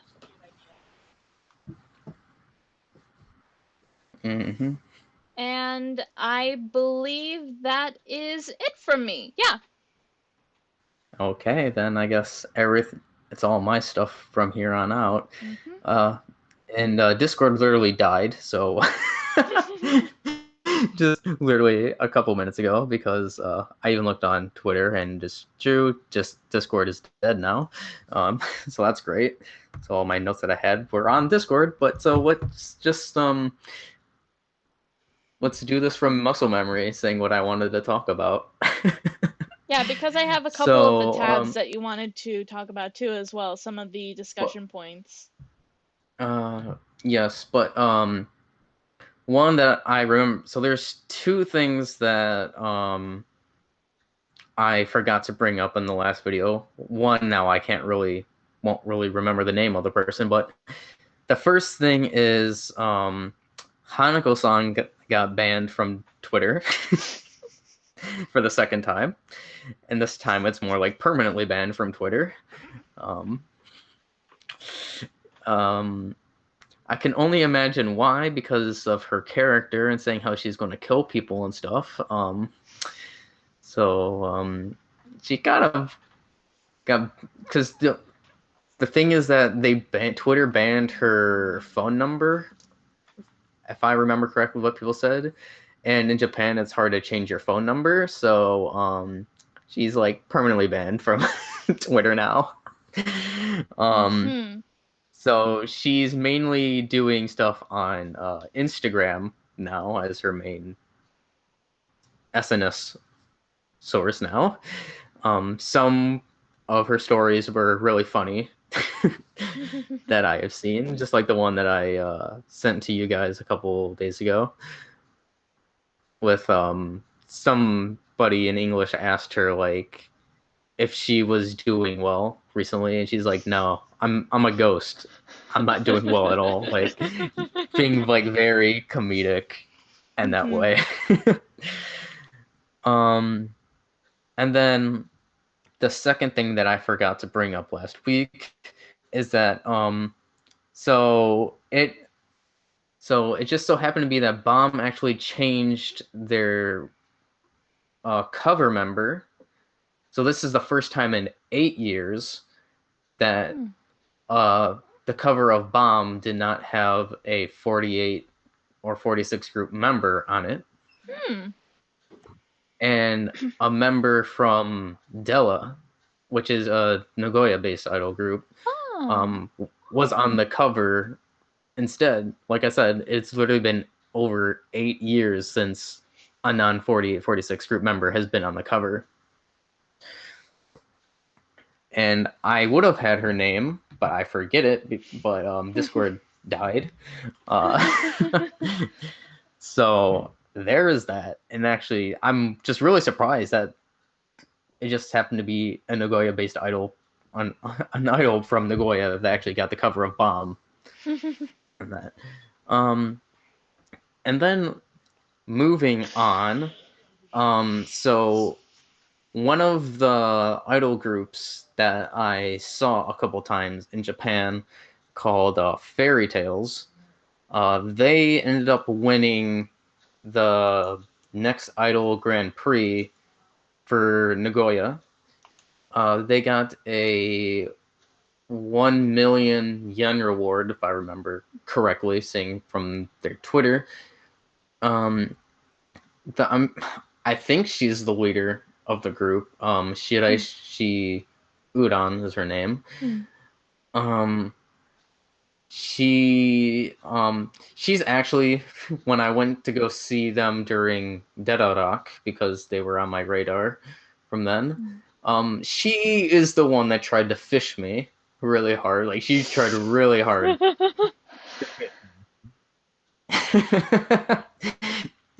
So I don't know if you're just bringing up the Twitter things that I have of them, if I sent you, or if you can't do that because hold on. Discord's dead. I'll do that right now. So first off, I'm showing this one. It was like I guess this was the photo of the moment when they actually won. It's like, it's kind of low quality, but you can still see it. Yes. You can tell it was taken from the stream itself, so the quality isn't that good. But they did end up. So Shiraishi Udan, I think if I remember correctly, her nickname is Utan or something along the lines. Now I'm showing the picture of like them from the official Twitter. She's the one that has the wand, and I think they have that on the. Oh, the one with the little bunny doll and like the maid headband? Yes. She's the one that tried so hard to fish me. Yeah, I'm not gonna lie, I get that vibe from her. Like, not gonna lie, no offense to her, but I get that vibe from her. That kind of like cutesy fisher vibe. Yeah. So I'm really happy for them because they ended up winning that. I don't know if there's anything else in, like, because I'm not sure if that was just the Nagoya like region, the Chubu region, or if they're going to go to like another level within like a tournament or event or something. I'm not sure. But there was that, and then this is where I kind of segue myself into the BSJ Project stuff. And there is a decent amount of BSJ Project stuff that I want to talk about because a lot has happened within the past 2 weeks. And the segue is with BSJ Project's new mini TV show called Kato Takuya Ha. I'm not sure it's Ha or Wa. Kando Shitai. And that aired on July the 10th. And the segue is because Shiraishi Udan is one of the co-stars in the TV show. Okay, I'll pull this up now. There's actually a photo of it. Yeah, I see her. So that, I'm not gonna lie, that kind of surprised me, seeing how like other idols, Nagoya idols that I've once seen are interacting with each other in a way. Because I honestly never would have expected them, like those two groups, to have any sort of collaboration with each other. So this is actually surprising to me. So there's that. And I believe the first episode had them go on, it was a hiking episode somewhere in the mountains, because I remember during the trailer or whatnot, or if there was a preview, they showed them hiking in the mountains. And I believe this is when, because the members, Arisa, Miyu, and Kasumine, they were doing a live stream. They did live streams a little bit ago, and I think that's when they were coming back from that shooting. If I remember correct, that could have been it. But there's that. So if anybody can see it, please go see it. And then some more things from BSJ Project is that they have a new Kenkyusei member that just started their Twitter account today or yesterday. And her name is Shadi. Shirley, I think it is the English name. See, the thing is, I don't know if she's half or not, or if this is just like kind of like how Whack does, and this is just like a stage name for Shirley.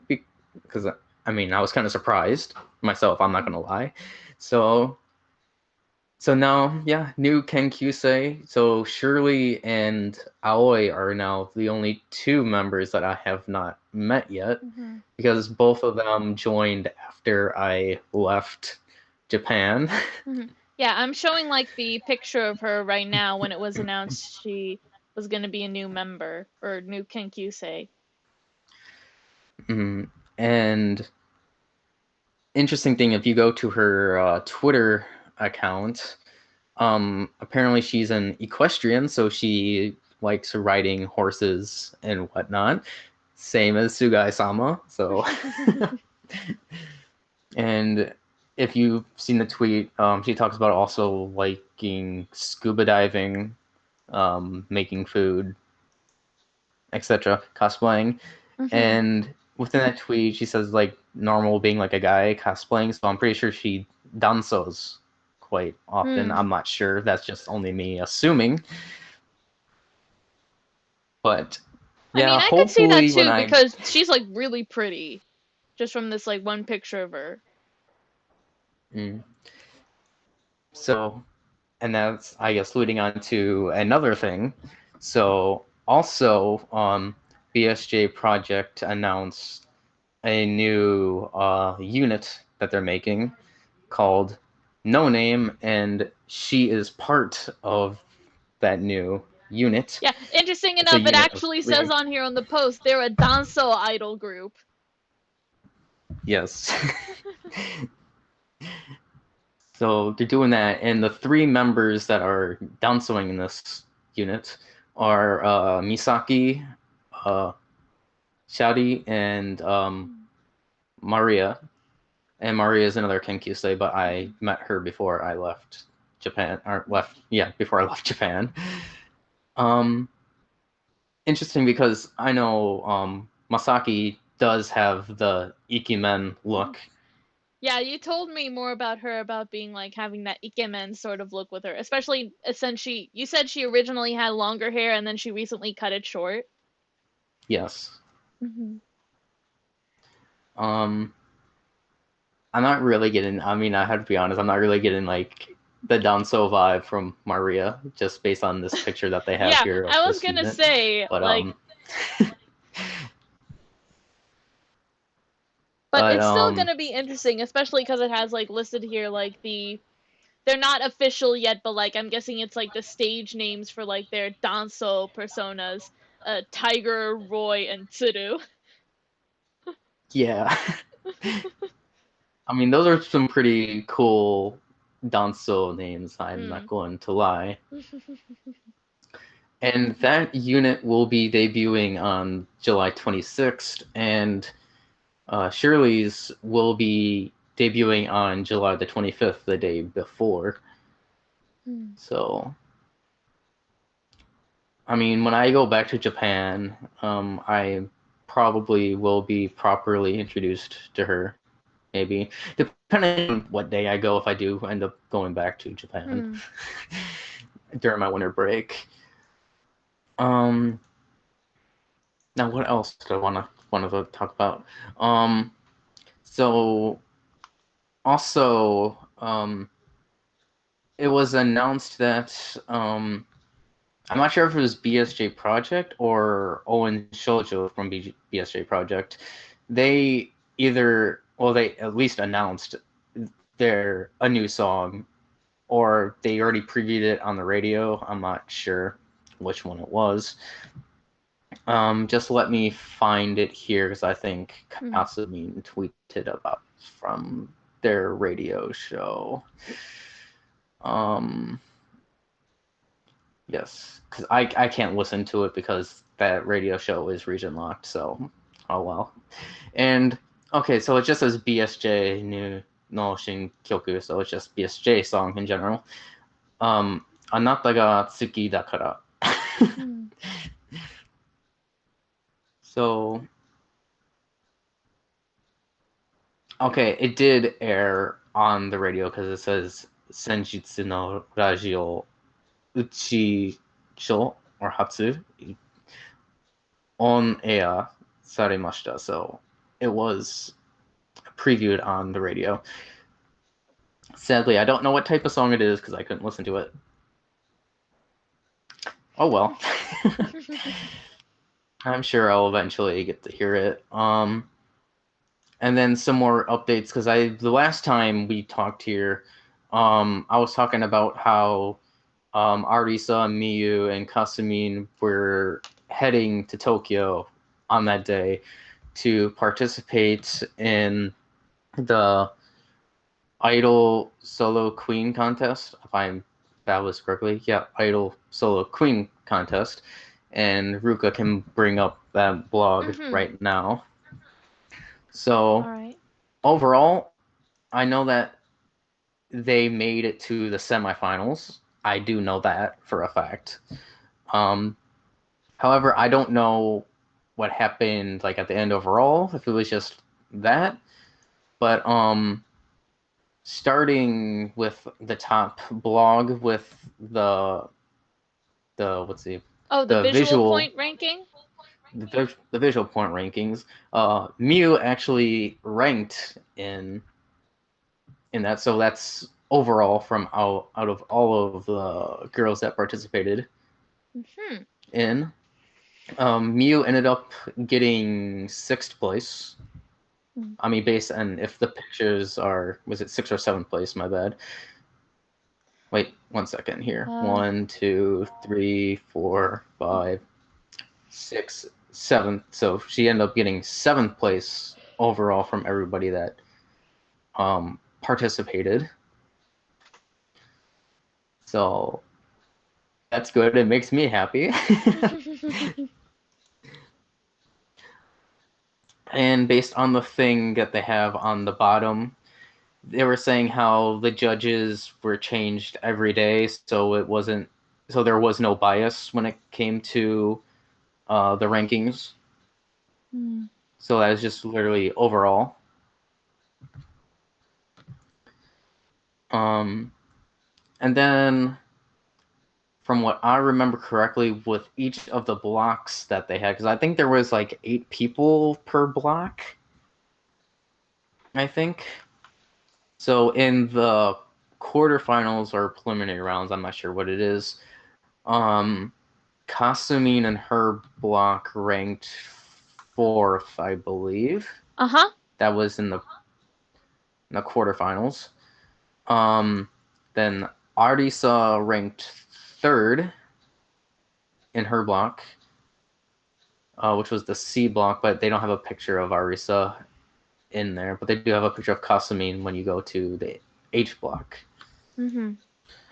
with the other girls. And Miyu ranked 4th in the either E or F block in the E block. So yeah, and the number one from the E block looks like a Gaikokujin. If you bring up the E block from the... Oh, hold on. I need to like open up the link again. Okay. Yeah. I mean, she could be half as well. I'm not sure, but she definitely looks like there's some foreigner, this Gaikokujin-ness. You said the E To her. block? Yes, the E block. Oh, okay. Oh, I get what you mean. Hikari. Yeah. From Maid Remy. Uh-huh. So that kind of was putting me back a little bit, like I'm just now seeing that. But afterwards I saw that the girls were posting pictures with other girls that participated in this event on their Twitter accounts. So it was nice to see just these intermingling between other idols from other regions of Japan, just everywhere. And then I guess the last thing from the BSJ project is that we watched a couple more of the Osu navigating videos together. So let's give your thoughts on, I think, on the three that we watched. So do you have one that you want to talk about first from the three, if you remember their names? Well, the first was Aoi, Nakama Aoi, the Kenkyusei. Yes. She was really cute. She went to like a little smoothie shop that was in there. First off, the smoothies look gorgeous. I've never seen a smoothie look like that. And it did look really good. And also the way that she was like doing the like little report of like critiquing the food was really good. Like it was like she knows her stuff. That's the feeling that I got from it. I mean, it seems like that she goes there quite often based on how she even said in the video, like, konkai, like this time.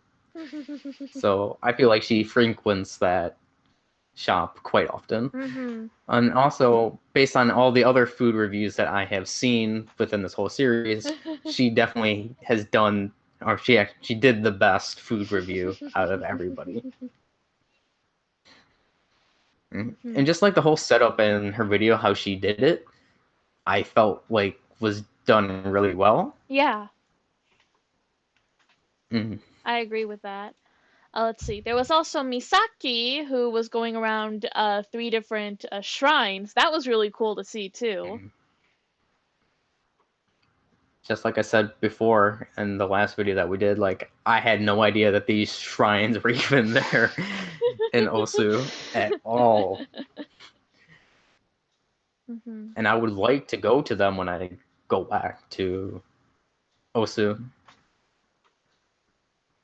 Just to see. What did you think about that video? No, yeah, that was really cool too. And then for the last one, we watched Arisa's second video of her Osu navigation, where she went to an antique shop, I think it was. At least I felt they like had that's like what it antique was because items. they also had beauty products as well, but they also had like a lot of antiques. I think they said a lot of them were from the Meiji era. No, they said that the shop was made in Meiji Year 4, which was in the late 1860s, 1870s. Oh, is when that shop was made. Wow. If I remember my Japanese eras correctly, let me look at when Meiji started really fast. So what did you think about that video? No, that was really good too. It was kind of neat, like when they did show like some of the older antiques that they had, they looked so pretty. Okay. So I'm just looking up here. The Meiji era started in 1868, and the fact that it was Meiji Year 4, so that shop started in 1872. Wow. That's crazy. Yeah. Pretty much. Sadly, I didn't show you Miku's video. Which was, I'll probably show you that next time. Like I still haven't showed you Miku's video, Maria's video, and Manami's video. Like I said before, Manami's and video was, her audio was very quiet. And now the problem with Miku's video is that the music is so loud that she plays. Is that it's hard to hear her voice because the music is loud and it wasn't properly mixed. I mean, these videos are kind of like a learning thing. It's just their first ones, Right. so it's all right. And then I guess another thing that I didn't add there is that Miyu just celebrated her 2nd anniversary for her solo. Oh. Solo-wise, with under the name Miu Miu. Oh, so, that's why it was the Miu sign. Okay, I didn't understand what that meant at first.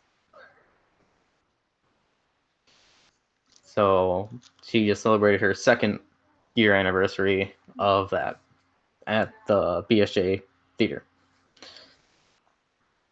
And then also on the 11th, Takuya P had his Seitansai at what's it called? Theater Zone. Cheetah Zone. Yeah, Theater Zone. And is it Sakai? I'm trying to think of the city because I know it's... Is it Sakai or is it Osu? I know it's somewhere in between. I know you get off by Tenmacho. No, wait, Tenmacho? Is that Tenmacho's station? Oh, God, was it? I think. Anyway, it's like a 5-minute walk from there to Theater Zone, so it's in between Sakai and Osu. Let's just say that. But they celebrated there. They had guest appearances. I know some of the members played instruments. If I remember, I think it should be on the BSJ Project thing under their Twitter page, I think. Or at least not, then it's under Takuya P's Twitter. Let's see. Yeah, they named it Kato Takuya Seitansai TKY48. TKY48 at Theater Zone. Oniteru no Hea Gomu. So they had multiple groups from BSJ Project perform. They also had a band set. Shiraishi Uran performed there as well. Then they had oh God, I forgot. I can't read that. I know I've seen that kanji. It's falling for me. But anyways, they had one of the boy groups. 1 second. See if we're gonna get Chinese. Okay, Mom. Okay, what do you want?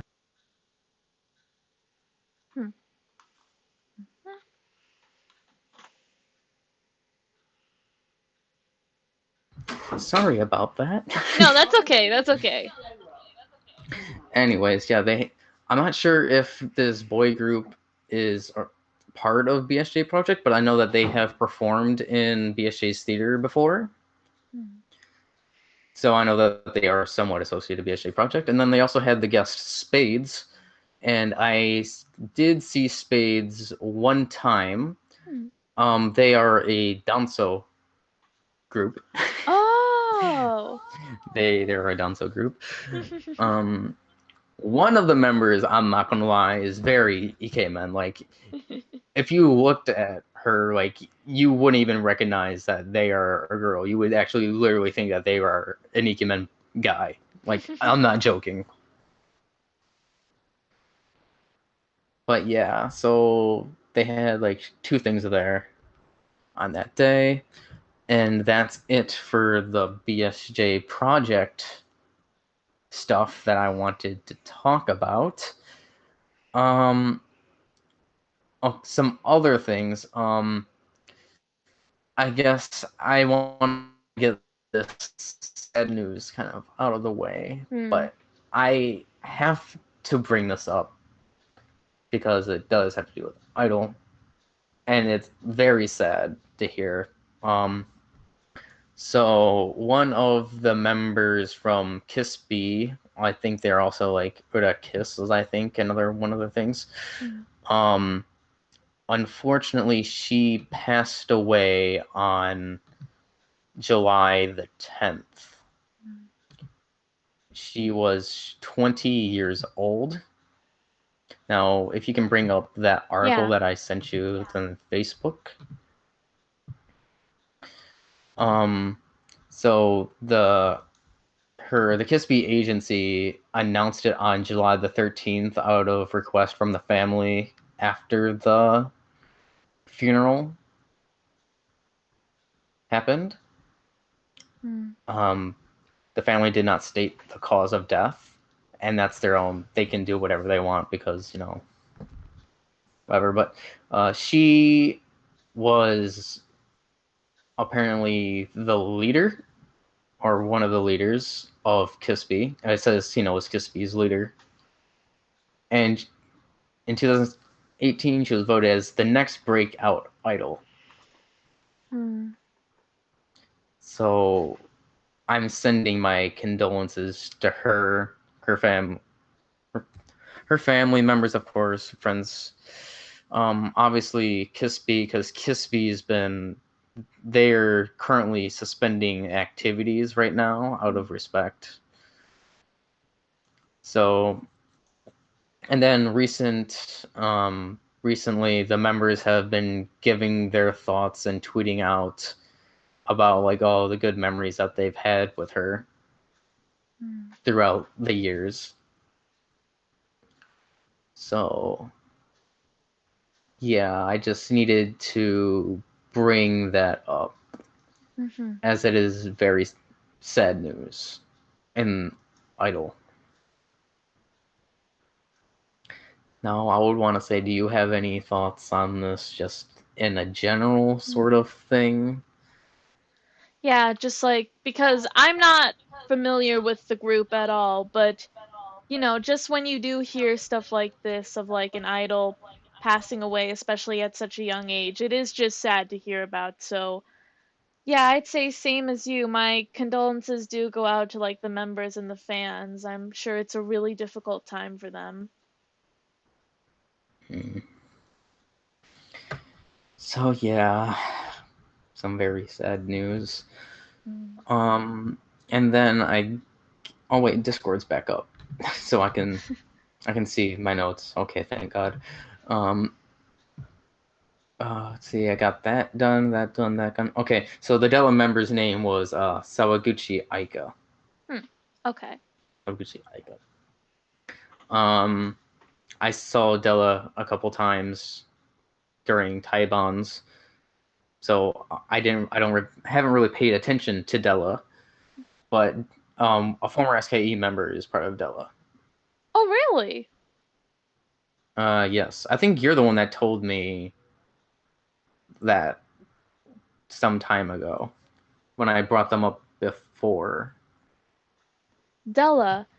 Wait, who was it? Who's the former member? I have no idea. Do you want me to look up the members? I mean, sure. Right now? Because I'm blanking. I don't remember. But still, that is really cool. Yeah, recently, I mean, let's see, member names here, because this is a bigger group. So this is going to be, I'm sorry, I'm going to go through each of these names, at least for the current members, and see if you can recognize any names. Sawai Rina, Ayase Reina, Akinami Ai. No. Hayami Sai. Nope. Sakuragi Ayane. Nope. Kondo Makoto. Nope. Kanada Fune. No. Yamamoto Hanako. No. Yamasaki Yumeka. No. How about you just send me the names and I'll look at them myself. Okay, that would be that's better. smarter. I'm sorry that I just sent it up. Here we go, because now that Discord's back up. Because I thought you did say that there was a former SKE member in there. I don't know. I'm not sure. I'm going through the names, and I mean, I'm not recognizing any of them in particular. Was that wrong, or was I thinking of another Nagoya group? Maybe you might have been, because I don't remember anything about this. So I thought it was DELA.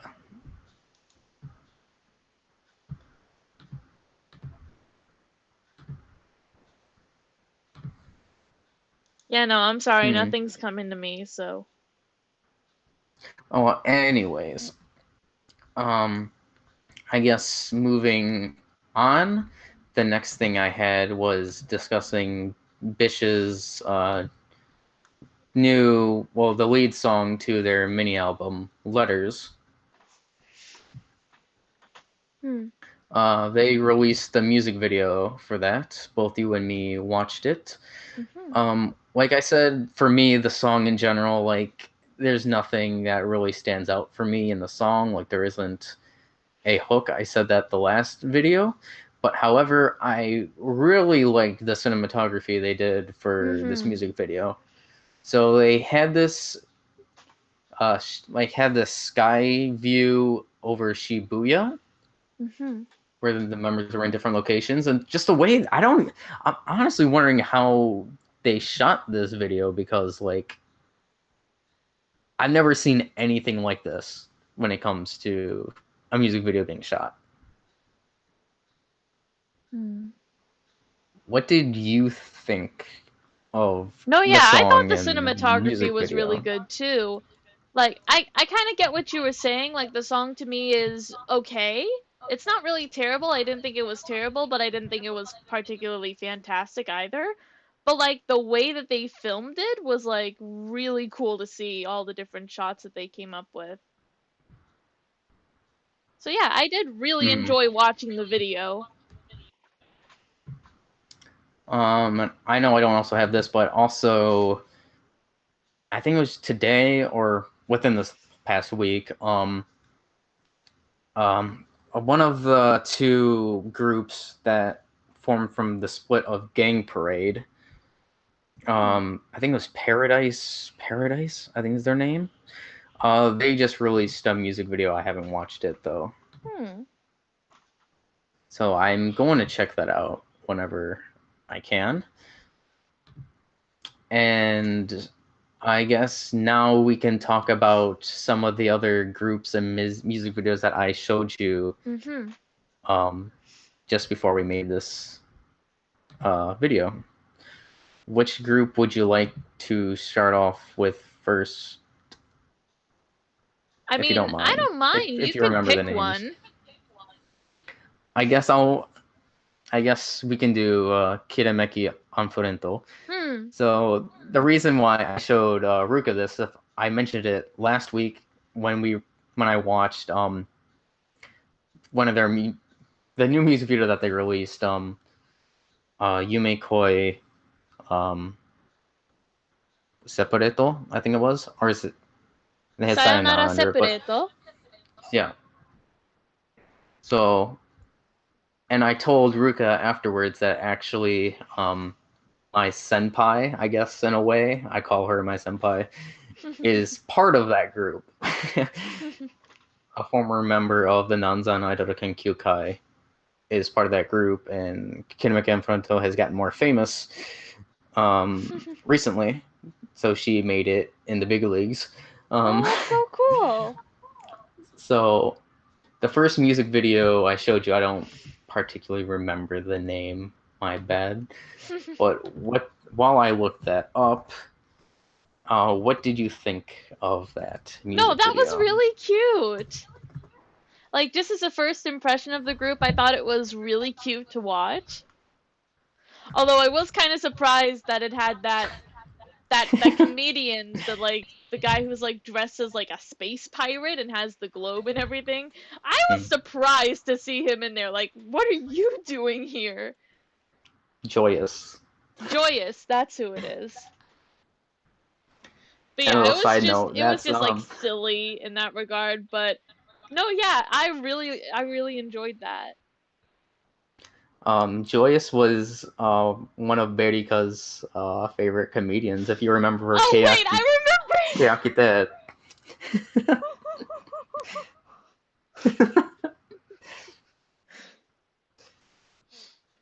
Wait, he's the guy who does the revolution, right? Yes. Oh, that guy. Okay, I get you. Okay. Okay, so that song is Kiseki Statun. Oh, Kiseki Star Tune. Yeah, that was a really cute song. Statun. Yeah, Statun. That's currently my favorite song from them from I've been. And the funny thing is, with this group, I watched a couple of their music videos before I even went to Japan. And then the fact for like the managers and what the Idol Kenkyukai managers, they're like, when I went to go see them live, because I'm like, I recognize this name somewhere. Like, I swear I've seen them. And then I look on my YouTube playlist. I'm like, oh, that's them. And then they're like, yeah, one of the members is a former member of this club. I'm like, what? And when I went to go see it, it was her Seitansai that they performed. Oh. At Nagoya Rene Limited. And her birthday's the day before mine. That's pretty funny. So there's that. And then the second music video that we watched was one of their newer music videos for Tayoke Wanderlust. Tayoke Wanderlust. Yes. Yeah, that one was really cute too. I do like the kind of like space starry theme that they have going on with the group. It's a really cute concept. And I kept laughing when I saw the guy dressed as Vegeta. That was really funny, especially because he was like dancing with the girls.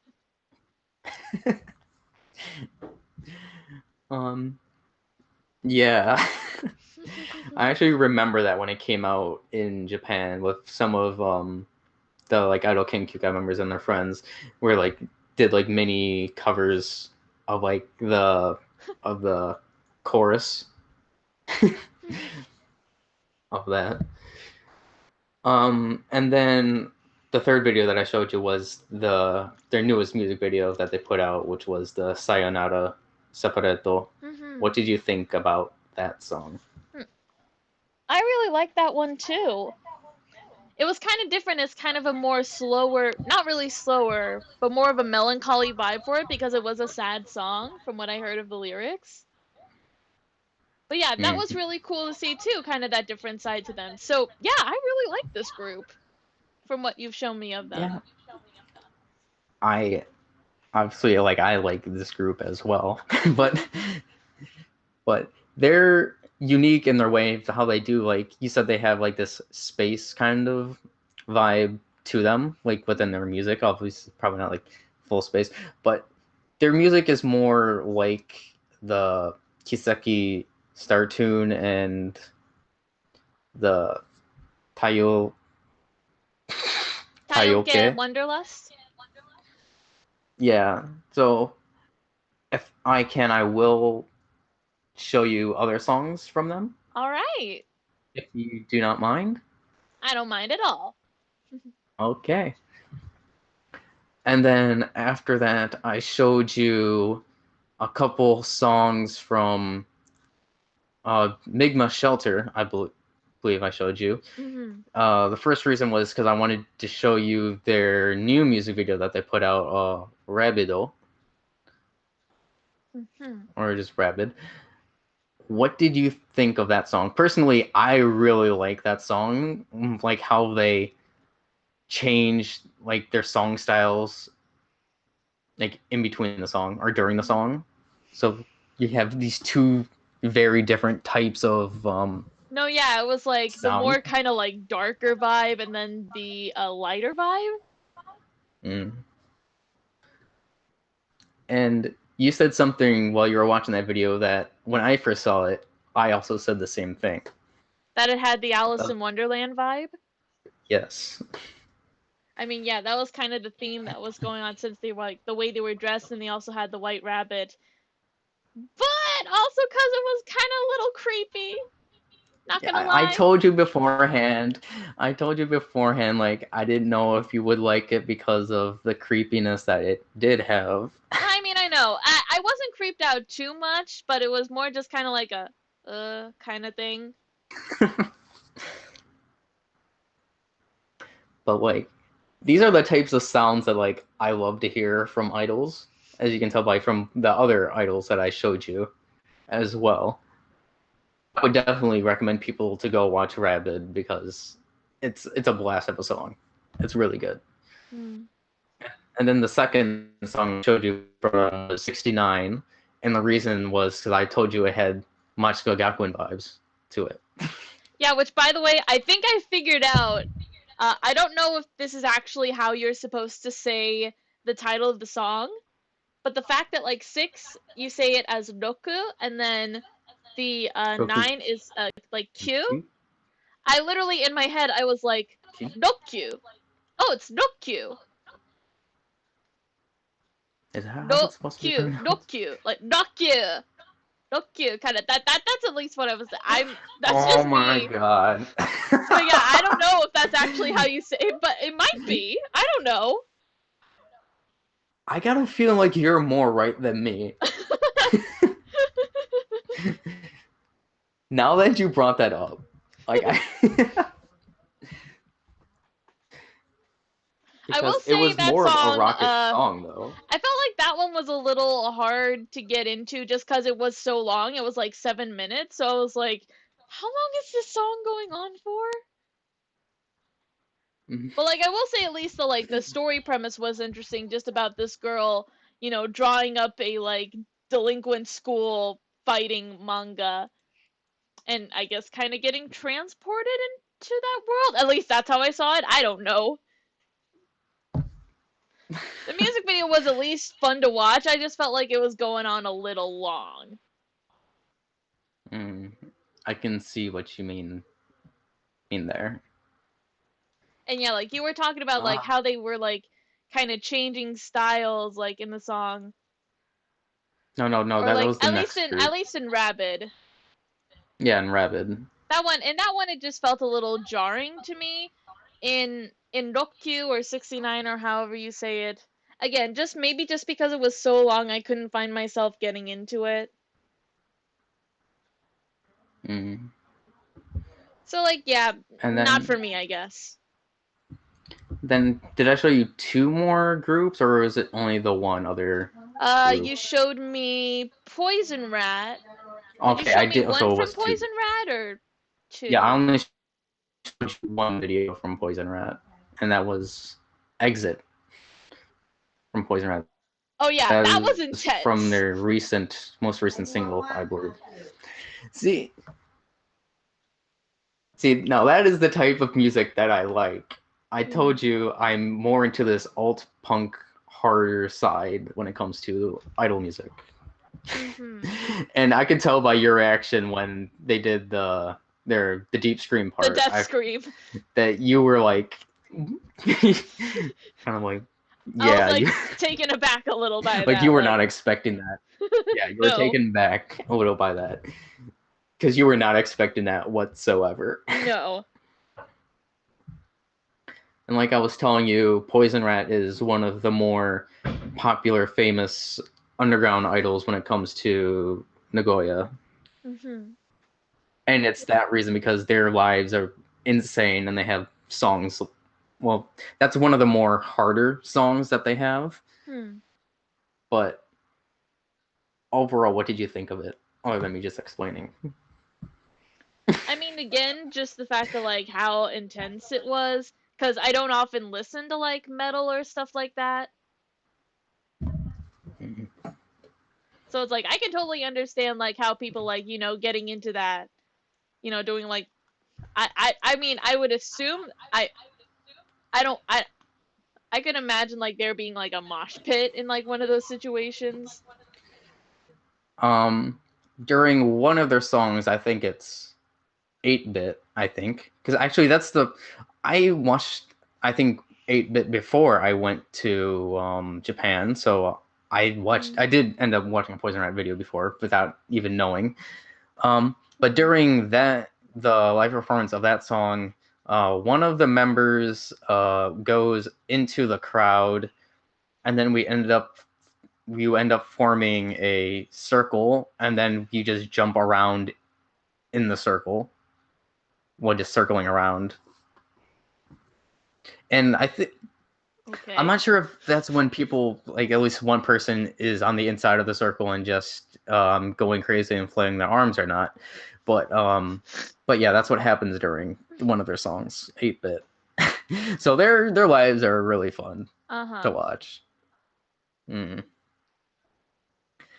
then the last group that I showed you was their shortened name is Shingeki, is what they're known by. But they have a longer name. Just 1 second on the longer like from what name I saw, as I like go that to my one of the videos you showed me, it did seem like they had a longer name. Yes, they do. Let's see if I can bring up like one of my Google spreadsheets because I have that full name under there. Just 1 second. I'm sorry. But in the meantime, I showed you the first video that I definitely cannot read all that kanji for. But I told you one of the reasons that I liked this group so much is how in a lot of their songs that they just change the sound of their songs. Like they go from this mellow, like traditional-ish type of music, and then it just goes into like straight rap and and like whatnot. Like, they do that a lot. Me. Like in one of the music songs, videos. they just like go into a rap battle in the middle of the song. Like I wasn't and you were also expecting it, taken but it was back from fun that to because watch. you were not expecting. Like I heard you were also taken back from that as well because you were not expecting that whatsoever. Just like the drastic change in sound.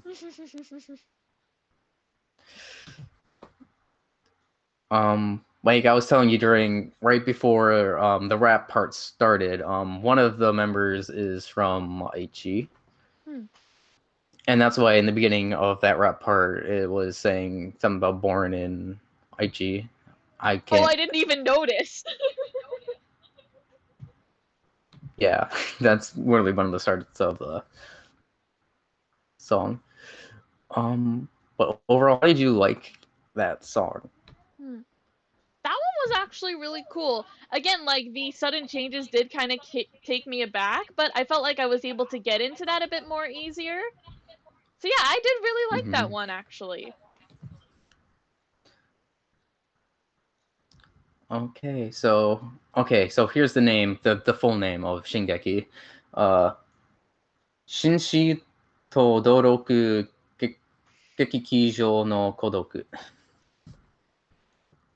Pretty long name for an idol. So they just go short for Shingeki. Makes sense. And then the second song I showed you is more of an alt idol song from the beginning. What did you think of that song? See, that was the one where they had kind of like the chanting bit somewhere in there. And then they also had the breakdown where it had like 3 different change-ups. Yeah, that's the one where they do the 2-step. Oh, right, the 2-step, yeah. Yeah, which is a very classic indicator of an alt idol song is when you start 2-stepping. Because I see that all the time with groups in that I just can in say particular that's when I was in definitely Nagoya. something I've never seen. People do it all the time. I was a little taken aback from when it was like that really hard change up and then it went to like this more kind of goofy lighter sounding setup. So that felt a little weird. But other than that, no, like I did still enjoy the song. Like I would like to show you some more of their songs. Definitely afterwards. And then the last song that I showed you was Tempest. And I talked about this song before I went to Japan. I think it was right before I went to Japan. And I put that song as one of my songs of the year, if I remember, during our year-end special or whatever.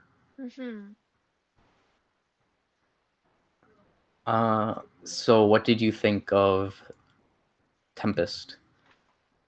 Let's see. I'm It's trying the to one where they remember had exactly because I think it's while the I one was where they have listening the to that one, I guys got a little. in the masks. Oh, the guys in the mask. Oh, okay, yeah, that one. That one, I'm not sure. I think I got a little distracted halfway through, so I might need a second listen to that. Okay. But no, like from what you showed me, I do think that like yeah, the change-ups were a little bit jarring, but I still enjoyed watching it. Like I was telling you, like this is the type of idol style that I love to see from all the groups that I showed you. So yeah, and I like I told you before, I actually got to see Shingeki live when they performed at DELA in Nagoya. They performed at Nagoya Rene Limited there. It was packed there with a bunch of groups. And they're crazy live. So and during that video, like I was telling you, like the 2 songs were at least I got lifted twice during that live, but unfortunately the video that they have on their official channel of that live, they do not have those songs where I ended up getting lifted. Unfortunately. So yeah,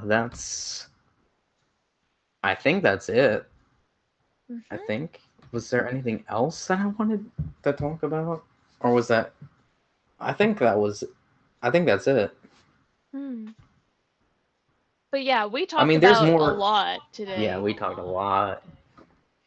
How long has this video been? Because I know we took like an hour and something on Keyaki. Yeah, we're right now a little over 2.5 hours. Okay, so we've had longer videos. True.